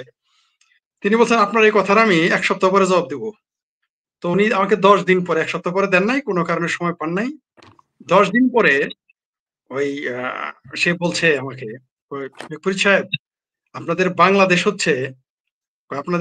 হচ্ছে এমন একটা মাটির দেশ, মানে আপনাদের ভূমিটাই এরকম যে চাইলেও মৌলবাদীরা ফাইনালি তারা দখলে যাইতে পারবে না, মানে আপনাদের ভূমিটাই এমন। আমি বললাম আমি একটু বুঝলাম না, কারণ ভূমির সাথে কি সম্পর্ক, ওটা আপনারা বুঝবেন না, ওটা আমরা যারা মানে তাদের ভাষায় যে তারা যারা সামরিক ব্যক্তি তারা এটা জানে। বলছে যে আপনাকে ভূমি একটা বিষয়, কোন দেশ, আপনি দেখেন বললো যে উনি একটা জিনিস সুন্দর বলছে, যে আমার একটা সে নাকি ভিডিওতে বলছে, আপনি বলছিলেন যে ভারতবর্ষ হচ্ছে জীবিত সভ্যতার দেশ। তো কারণ কি, আর পৃথিবীর সব সভ্যতা কিন্তু মারা গেছে, টিকে নাই, পৃথিবীর কোন সভ্যতা কিন্তু টিকে নাই, শুধুমাত্র ভারতীয় সভ্যতাই টিকে আছে, আর সবগুলো ডেড। এটা আমরা হিস্টোরিক্যালি শুধু পড়ি, জাদুঘরে দেখি ভারত জীবিত, হ্যাঁ লাইভ। আমাকে বললো যে সমতল ভূমি এবং সেই সাথে যদি উর্বর হয়, সেইখানে সহজেই মৌলবাদী শক্তি এত মানে স্প্রেড করে যাইতে পারে না, মানে এত তাড়াতাড়ি স্প্রেড করতে পারবে না, ফাইনালি দখল করতে পারবে না। বললো যে তারা তো আসবে জনমত নিয়ে না, তারা আসবে আপনার দেশকে দখল করতে। তিনি বলেন যে তার সামরিক অভিজ্ঞতায়, তার জীবনের এক্সপিরিয়েন্সে, তার মধ্যে আবার তিনি নেভি, বুঝতে পারছেন তো, বলে যে আপনাদের অঞ্চলটা এরকম যে মৌলবাদীরা শেষ মুহূর্তে দখল করতে পারবে না, কারণ বাংলাদেশের জনগণ হচ্ছে তারা এক এক সময় তারা মাল্টি কইলো আপনাদের, মানে তার ভাষায় আর কি, আমি তার বক্তব্য দিচ্ছি, বলছে যে ষড়ঋতু, আপনাদের 6টা ঋতু আছে, তো মানুষের যেখানে ঋতু বেশি সেখানে মানুষের মন মেজাজ মর্জিও ন্যাচারালি বদলে যায়। কয় বাংলাদেশটাকে সহজে মৌলবাদীরা নিতে পারবে না, তবে তারা ট্রাই করতেছে আপনাদের দেশে, এটা খুবই বিপজ্জনক। এটা কিন্তু আমরা যেটা সংশয় প্রকাশ করছি, বলছে এটা ব্রিটিশরা আগেই জানে, ব্রিটিশরা অনেক আগেই জানে বাংলাদেশে এরকম একটা কিছু ঘটবে, কিন্তু শেষ মুহূর্তে মৌলবাদীরা দখল করতে পারবে না, নিতে পারবে না। তবে হ্যাঁ, আমাদের জানমালের ক্ষতি হবে, আমরা পিছিয়ে যাব, কিন্তু যুদ্ধের একটা নীতি আছে, যুদ্ধ সংঘর্ষ। এই ব্যাপারে আমি শেখ সাদির একটা আপনাকে শের শোনাই, যেটা আল্লামা ইকবাল নকল করছে, এটা অনেকেই জানে না। আল্লামা ইকবাল বলে না, হার চিজ পয়দা, হ্যাঁ ইসলাম জিন্দা হতে হয় হার কারবালাকে বাদ। এটা কিন্তু নকল করা, এটা নকল করছে শেখ সাদির কাছ থেকে, এটা কিন্তু আমাদের বাংলাদেশের মৌলবীরা আপনাকে বলবে না, ঠিক আছে? শেখ সাদি এটা করছে হলো, শেখ সাদি বলছিলেন হার চিজ পয়দা হতা হ্যায় হার কারবালাকে বাদ। আবার বলি, হার চিজ পয়দা হতা হ্যায় হার কারবালাকে বাদ। প্রত্যেক ধ্বংসের পরেই আবার নতুন কিছু সৃষ্টি হয়, পয়দা হয়। এটা উনি বুঝাইছেন। এটা পরে আল্লামা ইকবাল এটা নকল করে ইসলাম যোগ করছে যাতে মার্কেট বেশি পায়। তো জামাতের ওইটা মার্কেট আসলটা বলে নাই। তো আমিও সেটাই বিশ্বাস করি যে হার চিজ পয়দা হতা হয় হার কারবালা কে বাদ। মনে করেন 5 না তারিখ একটা এটা কারবালা, তো আসলে আমি জানি না আল্লামা ইকবাল, এটা তো এই ধরনের একটা কথা হিন্দু মিথোলজিতেও আছে যে কি যেন হতে পারে। কুরুক্ষেত্রের পর কি যেন হয়। ওটা আমি আমি এই বলবো। ধরনের দেখেছি, যাই হোক সেটা হ্যাঁ না ঠিক পরের আছে, কথা। লাইন অফ থিঙ্কিং যারা স্কলার, আপনি দেখেন 2500 বছর আগে সক্রেটিস যে কথা ভাবছে, কিছু কিছু মানুষ এখনো তা ভাবে, হ্যাঁ বা হ্যাঁ এখনো কিছু কিছু আধুনিক যুগে যারা ভাবে সেগুলো আজ থেকে 5000 বছর আগে কেউ না কেউ ভেবে ভেবে রেখেছে। রেখেছে। আপনি যেটা বলছেন সেটা হলো যে কলি যুগে দেবতা মানে ধ্বংস যখন একেবারে ক্ষতির দিক আসবে তখন কলি দেবতা চলে আসবে, কলি দেবতা এসে উদ্ধার করবে। মাইথোলজিতে এটা আছে, আমরা মাইথোলজিতে নিলাম না, মাইথোলজি তো মাইথোলজি, কিন্তু এখানেও শিখার অনেক কিছু আছে। প্রবাদ বাক্য বিজ্ঞান নয়, মাইথোলজি বিজ্ঞান না, কিন্তু এখান থেকে শিখার কিছু আছে। ইতিহাসও বিজ্ঞান নয়, কিন্তু ইতিহাস থেকে শিখার অনেক কিছু আছে। ইতিহাস বলে রুলিং, আপনি দেখেন এই আফগানিস্তান দেখেন, এই আফগানিস্তানও কিন্তু একদিন ব্যাক করবে, কাম ব্যাক করবে যদি আফগানিস্তান এখন তালেবানদের দখলে। কারণ এই আফগানিস্তানে কিন্তু প্রথম মুসলিম রাষ্ট্র যে নিজেকে সেকুলার রাষ্ট্র হিসেবে ঘোষণা করেছিল, প্রথম। আর এটা প্রথম মুসলিম রাষ্ট্র যে পাকিস্তানের একটা মাত্র ভোট পড়েছিল পৃথিবীতে পাকিস্তান সৃষ্টি, জাতিসংঘে ভেটো দিয়েছিল আফগানিস্তান। তো এগুলো ইতিহাস আপনাকে মনে রাখতে হবে। ইরান হয়তো মনে হইতেছে 30 বছর 35 বছর যাবৎ ক্ষমতায়, এগুলো উচ্ছেদ হয়ে যাবে। এগুলো যেভাবে মৌলবাদ চলে আসছে, মৌলবাদ ওইভাবে উচ্ছেদ হয়ে যাবে। কারণ টিটুর মতো লোকেরা বাতি জ্বালাবেই, সাইফুল বাতিল টিটুরা প্রদীপ নিয়ে থাকবেই, দীপানিতা মার্টিনের প্রদীপ থাকবে, আর আমাদের মতো কিছু নতুন লোক ওগুলো আমরা আস্তে আস্তে মানুষের মধ্যে ছড়িয়ে দিব। সুতরাং এই মশাল একদিন জ্বলবেই। তাই শেষ মুহূর্তে শুনেন, বঙ্গবন্ধু যখন 6 দফা নিয়ে মাঠে আসছিল না, তখন মৌলানা ভাসানী ছিল তার উস্তাদ, মানে গুরু পীর, ঠিক আছে। মৌলানা ভাসানী কিন্তু বলছিল মুজিবর তোর এই ছয় দফা এটা মানুষ মানবো না। তিনি কিন্তু তাকে বলছেন যে হুজুর, হুজুর বলতেন, তো হুজুর আপনি থাকেন, আমি নিয়ে মাঠে নামি। তর্ক বাগিস আগেই বলছে হবে না, কিন্তু যেই দিন বঙ্গবন্ধু মাঠে নিয়ে 8 মাস কাজ করছে, জনজোয়ার দেখছে, তখন কিন্তু ভাসানী এসে বলছে মুজিবর তোর 6 দফা জনগণের মধ্যে দেশে ছড়াই গেছে, এইবার সম্ভব। তো এরকম মানুষ প্রথমে বোঝা যাবে না, ভয় পাওয়ার কিছু নাই। 71-এর মুক্তিযুদ্ধ মনে করেন অনেকে একটু মিথ্যা কথা বলে, ইতিহাসের অনেকেই আওয়ামী লীগ বলে মিথ্যা কথা বলে, আওয়ামী লীগ কিছু বলছে কিভাবে, মুক্তিযুদ্ধ কিন্তু আসলে বেশি মানুষ চায় নাই। এই যে বল না 7.5 কোটি মানুষ মুক্তিযুদ্ধ, সর্বৈব মিথ্যা কথা, ঠাড়া বড় মিথ্যা কথা। ওই তখন ওই সাইফুল বাতেন টিটোরা, শেখ ফরিদেরা, দীপানিতা মার্টিনেরা, এরকম কিছু লোক, নিপুণ লোক, এরাই ভিতরে আগুন জ্বালাইছে। তারাই জ্বালায় ধরে রাখছিল, জনগণ করে আসছে। এই দেশে 7.5 কোটি না, অর্ধেক লোকই মুক্তিযুদ্ধ চায় নাই। এই কথা বললে আমারে মারবে। আর এই যে বলে না আরো অনেক কম। আমি দেখেন ফরিদ ভাই, আমি এখানে একটা কথা বলি, সেটা হচ্ছে আমি মুক্তিযুদ্ধের ইতিহাস বই পড়ে জানি না, আমি মুক্তিযুদ্ধের ইতিহাস মানুষের কাছে গিয়ে শুনছি। আমি এইভাবে শিখেছি।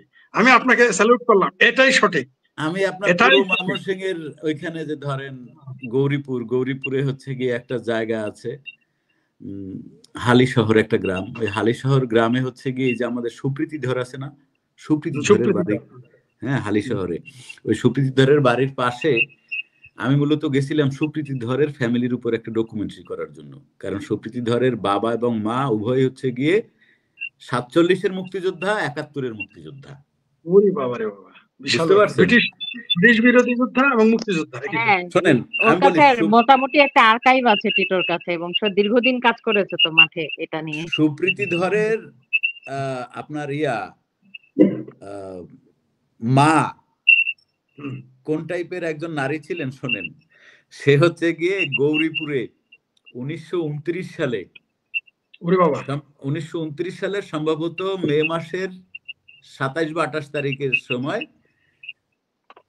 ওইখানে আসে হলো গিয়ে নেতাজি সুভাষচন্দ্র বোস। তাকে গার্ড অব অনার যে দেয়, তার নাম হচ্ছে কমলা ধর, যে সুপ্রীতি ধরের মা। আমাদের বৃহত্তর ময়মনসিংহে সুভাষচন্দ্র বোস আসছে, আমি শেখপুরে এই প্রথম জানলাম।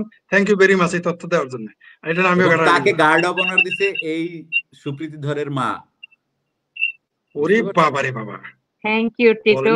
এবং সুপ্রীতি ধরের মা ওই সময়ে ময়মনসিংহ শহরে অস্ট্রেলিয়ান ঘোড়া চালাইতেন। অস্ট্রেলিয়ায় ঘোড়া নাই, কিন্তু অস্ট্রেলিয়া একটা ঘোড়ার ব্রিড আছে খুব পৃথিবীব্যাপী বিখ্যাত, সেই ঘোড়া চালাইতেন। তো আমি ওইখানে যখন গেলাম, তখন আমি ওইখানে একটা বদ্ধভূমির উপরে কাজ করতে গেছি মূলত, বুঝছেন। ওই সুপ্রীতিধরের ভাই, যার নাম হলো কি আপনার সুপ্রিয়ধর বাচ্চু, আমার বললো যে টিটো চলো এখানে একটা অধিপাড়া বলে একটা জায়গা আছে, সেখানে লাইন দিয়ে মানুষ গুলি করছে, পেছনে যে 3 জন বাইচে আছে তোমাকে তার সাক্ষাৎকার নেওয়াবো। আমি গেলাম ওখানে সাক্ষাৎকার নিতে যাই। ওই সাক্ষাৎকারটা আমি ছোট ছোট করে কাটলাম, মানে অল্প অল্প করে। ধরেন একজন পুরুষ 80 বছর বয়স্ক পুরুষ, সে পুরো ঘটনা বলতেছে, ঠিক হুবহু আরেক ঘটনা আরেকজন হিন্দু মহিলা বলতেছে যে ওই সময় বিউদ্ধ হয়েছে। পুরোটা কাইটে জোরে লাগে আমি একটা পুরো একটা স্টোরি দাঁড় করতেছিলাম বা এটা করছি, কিন্তু ওইটা দেখতে যায় না মহিলা যে হেঁটে যাচ্ছে গ্রিন একটা ব্যাকগ্রাউন্ডে, মানে ওই মহিলা ওটার মধ্যে দিয়ে হেঁটে যাচ্ছে একটা সাদা শাড়ি পরে, যে শাড়িটা তার লাল থাকতে পারতো, সেই শাড়িটা পরে উনি হেঁটে গিয়ে আমাকে দেখাচ্ছে যেখানে বাঁশঝাড়ের বাঁশের পাতাগুলো লাল হয়ে গেছিল ওনার হাজবেন্ডের রক্তে। আমি ওই জায়গাটা দেখে এসেছি। তো আমার মুক্তিযুদ্ধের ইতিহাস এই আরিফ রহমানের কাছ থেকে আমার মুক্তিযুদ্ধের ইতিহাস শিখতে হইব না, বুঝছেন?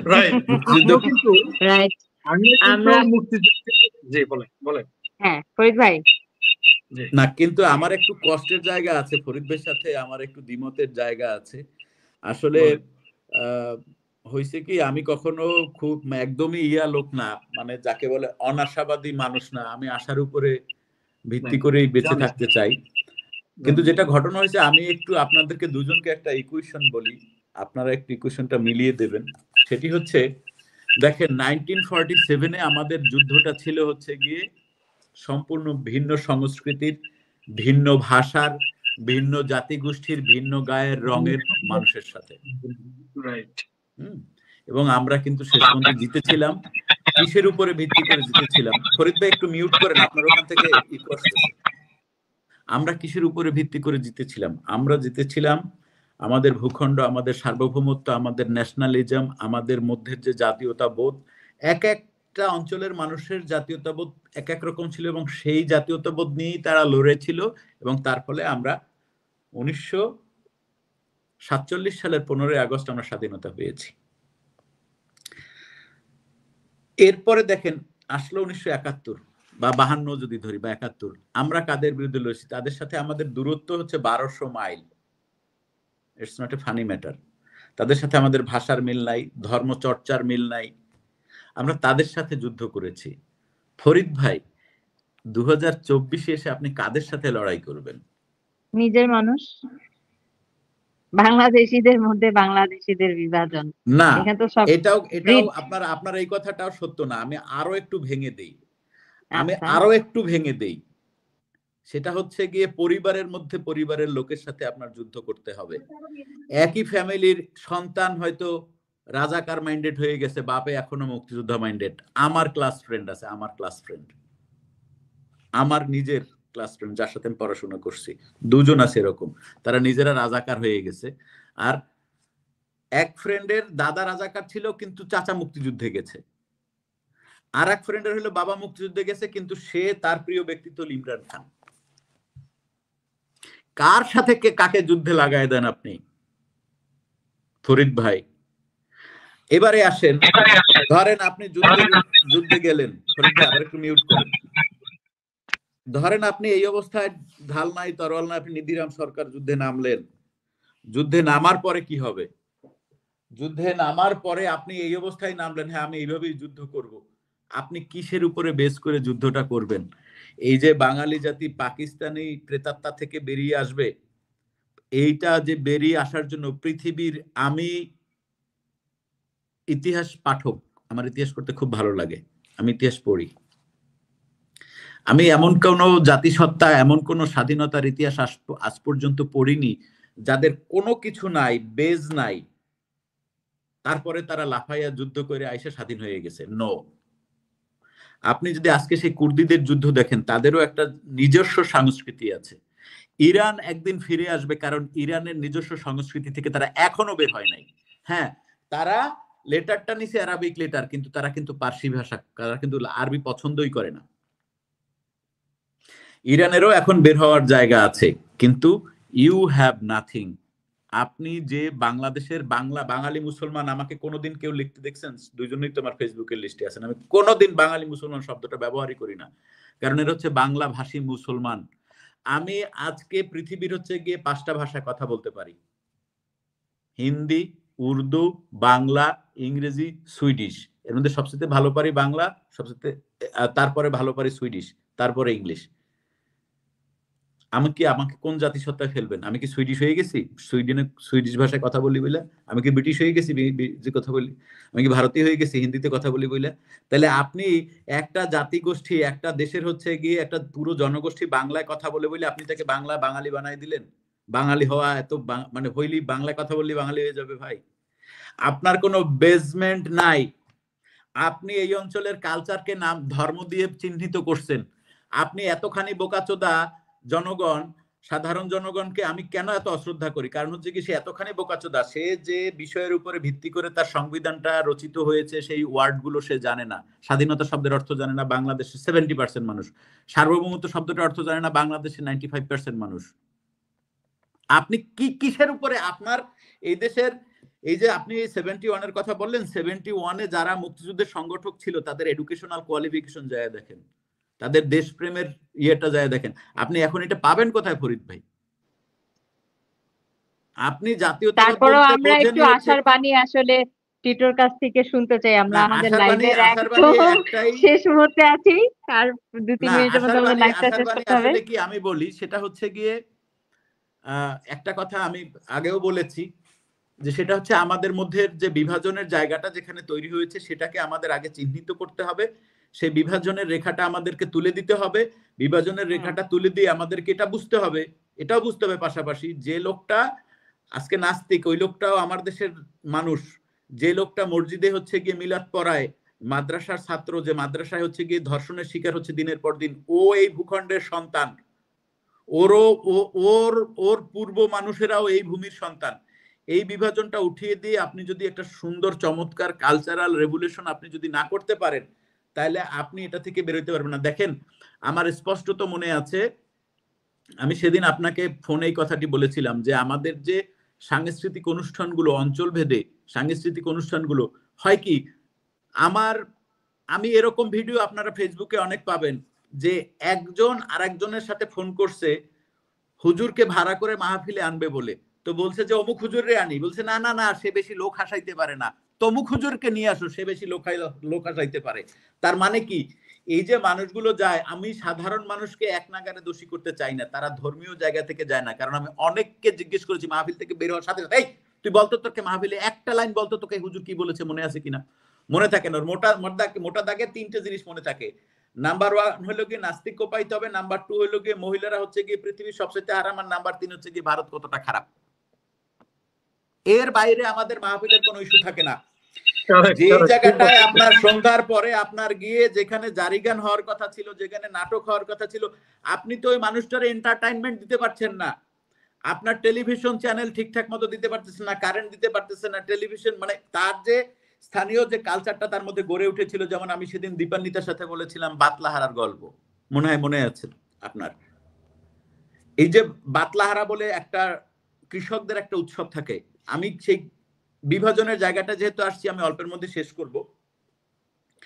বাতলাহারা হলো কৃষকদের, বাতলা মানে হচ্ছে সেশন, বাতলা মানে হচ্ছে সেশন। তো ধরেন বাংলাদেশের কৃষকেরা তাদের বছরটাকে 12টি মাসকে ভাগ করে নেয়। কোন অঞ্চলে সেটাকে 3 ভাগ করে, কোন অঞ্চলটাকে 4 ভাগ করে, কোন অঞ্চলে 2 ভাগ করে। তো আমাদের অঞ্চলে সাধারণত 2 ভাগ, একটা 2 ফসলি জমি। একটা হচ্ছে গিয়ে যেটা আপনার ভাদ্র মাসে হচ্ছে গিয়ে 13ই ভাদ্র তার সকল চাষবাসের কাজ শেষ হয়ে যায়, দেন হইলো গিয়ে সে ঘরে উঠে ওইটা আশ্বিন কার্তিক অগ্রহায়ণে গিয়ে সে হচ্ছে কি ওইটা তোলে, যেটাকে আমরা নবান্ন বলি। 2টা উৎসব, একটা হচ্ছে ওইটা যখন কাজটা শেষ হয়ে গেল, কারণ ওই সময় খুব হার্ড পরিশ্রম করে কৃষক, ওই বৃষ্টির সময় বৈশাখ জ্যৈষ্ঠ আষাঢ় শ্রাবণ, এই যে বৃষ্টির মধ্যে সে ভিজে কষ্ট করে যে কাজটা করে, এই পরিশ্রমটা করার পরে 13ই ভাদ্র যখন তার কাজটা শেষ হয়ে যায়, তখন সে করে খোপের সবচেয়ে ভালো মুরগিটাকে বের করে, আতপ চালটা বের করে, ওখান থেকে তার নানা ধরনের পিঠা টিঠা বানায়, যাদের মেয়ে দূরে আছে মেয়েকে আনে, পাড়া প্রতিবেশী বেড়াতে আসে তাদের এক ঘর থেকে আরেক ঘরে হচ্ছে গিয়ে খাবার দিয়ে আসে। পাশাপাশি যেটা হয় সেটা হচ্ছে গিয়ে যারা একটু সম্ভ্রান্ত তারা আবার বাড়িতে একটু ওই ওস্তাদালা একজন আছে জারি গান গায়, তারা একটু আনো 500 টাকা 200 টাকা। 500 টাকা তো তখন প্রশ্নই ওঠে না আমি যখনকার কথা বলছি।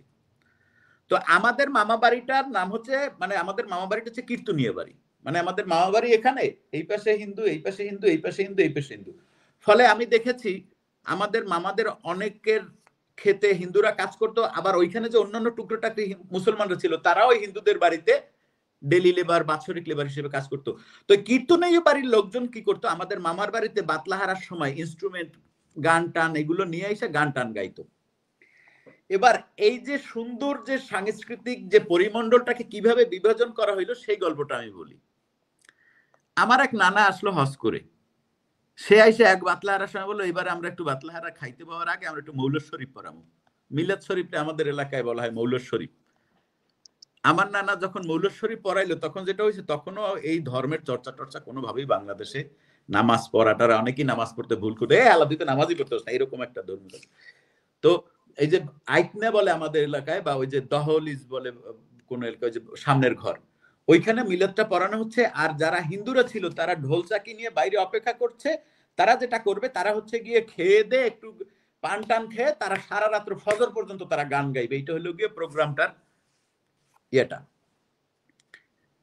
তারা কি করছে, ওইখানে যে ঢোল চাকি নিয়ে হিন্দুরা বসে রয়েছে, ইয়াং ছেলে পেলে ওইখানে যে গল্প করতেছে, তারা কিসের মিলাদে যাবে, ওরা মিলাদ টিলাদ ওইভাবে খুব একটা।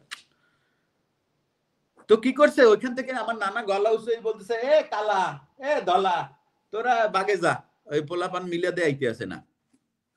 এই যে কালা আর ধলা ঢোল, তারপরে হারমোনিয়াম খোল নিয়ে ওই যে বাগানে ঢুকলো, আর কোনোদিন ওই ঘরে উঠে গান বাজনা, ওই দিনেও কিন্তু তারা আসছে, খাইছে, গান বাজনা করছে, কিন্তু ঘরে আর ওঠে নাই। ওই যে এই যে বিভাজনটা, এই বিভাজনটা এইভাবে এসছে। এবং এটা নিয়ে আমার একটা উপন্যাস আমি লিখতেছি, এই দুটো, ওই যে এই ঘটনা নিয়ে বাংলাদেশের এই চিত্রটা আমি এই উপন্যাসটা আঁকতেছি আর কি। তো এই যে বিভাজনটা, এখন কি করতে হবে, প্রথমত হচ্ছে গিয়ে আমাদের ধর্মকে এবং রাজনীতিকে সম্পূর্ণ আলাদা করতে হবে, এবং ধর্মভিত্তিক রাজনীতিকে নিষিদ্ধ করতে হবে সবার আগে। তুমি ভাই ধর্ম তোমার মতো করে পালন করো, রাষ্ট্রের নিয়ম মেনে তুমি পালন করো, রাষ্ট্রে যেভাবে নিয়ম আছে তুমি যা খুশি তাই করো, আরেকজনকে ডিস্টার্ব করো না। এবং পাশাপাশি আমাদেরকে যেটা করতে হবে, যারা বাংলাদেশে যারা আছে তারা গেরিলা পদ্ধতিতে হোক, যেভাবে হোক, মানুষকে পড়াইতে হবে, শিক্ষা ব্যবস্থার উন্নতি করবে, এবং পাশাপাশি কালচারাল বিপ্লব চালাইতে হবে ধুমাইয়া। আমরা সেই মানুষ না যে কোনোদিন আমরা AK-47 নিয়ে যাই গুলি করে মানুষ মারতে পারবো, ভাই আমরা ওই বিপ্লবী না। আমরা বড়জোর কাঁদতে পারবো, আমরা গান গাইতে পারবো, আমরা কবিতা আবৃত্তি করতে পারবো। সেই কালচারাল বিপ্লব যদি আমরা না ঘটাইতে পারি প্রত্যেকটা গ্রামে গ্রামে, ঘরে ঘরে, তাহলে আমার মনে হয় না আমাদের কোনো কিছু করার আছে। আমরা এই কালচারাল বিপ্লবটা আমরা এক নাগারে একটা 50-100 বছর পর্যন্ত চালিয়ে যেতে পারি, তাইলে যদি আমাদের মুক্তি ঘটে, আদারওয়াইজ আমি দুঃখিত। এটা আপনার সাথে আমি একমত যে কালচারাল বিপ্লব আমাদের দেশে দরকার, তাছাড়া সম্ভব না।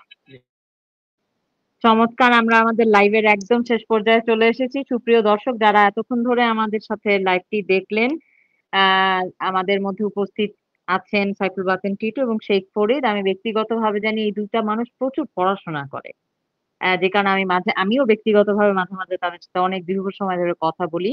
ওনারা ইতিহাসের ভিত্তিতে কথা বলেন, জানার ভিত্তিতে কথা বলেন, তথ্যের ভিত্তিতে কথা বলেন।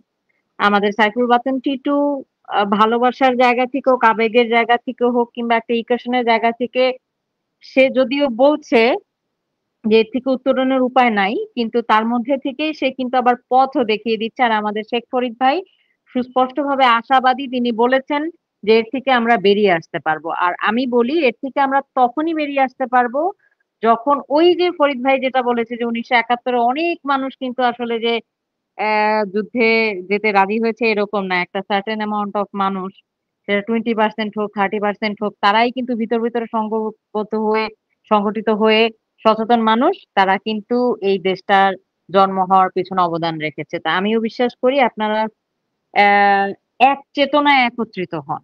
এখনের যুদ্ধটা আসলে আর কিন্তু আওয়ামী লীগ নিয়ে কোনো সমস্যা না, আওয়ামী লীগ বিপদে না, পুরো বাংলাদেশ আমরা বিপদে। দেশটা আপনার আমার, আমরা মালিক এই দেশের। সুতরাং সচেতন হন। আমি চেষ্টা করেছি দুইজন মানুষকে আপনাদের সামনে আজকে আনতে। আমি শিওর এখান থেকে অনেক মানুষ অনেক কিছু পিক করেছেন, আমি এটা একদম শিওর অনেক কিছু পিক করেছেন। এখন আমাদের একত্রিত হওয়ার সময়, একত্রিত হয়ে এই অপসংস্কৃতির বিরুদ্ধে রুখে দাঁড়াবার সময়। চিন্তা করুন, পড়ুন, ভাবুন, দেখুন, আমি আজকে এটা অনুরোধ করব আপনাদের কাছে, দুজন মানুষ আছে তাদের সাথে যোগাযোগ করুন, জানুন, দেখতে থাকুন, জানতে থাকুন। কারণ এর থেকে বের হওয়ার একটা উপায় যেটা আসলে টিটো বলল যে সাংস্কৃতিক একটা বিপ্লবের আভাস বোধহয় তিনি দিলেন আরকি। তাহলে আমাদের জানতে হবে নিজেদের সংস্কৃতি সম্পর্কে, নিজেদের আসলে গোড়া সম্পর্কে। অনেক ধন্যবাদ দুজনকে আমাদের সাথে আজকে সংযুক্ত হওয়ার জন্য। আবারও আশা করি আপনাদেরকে আমাদের সঙ্গে লাইভে পাবো। আজকের লাইভটি আমরা এখানে শেষ করছি। জয় বাংলা, জয় বঙ্গবন্ধু। জয় বাংলা। জয় বাংলা।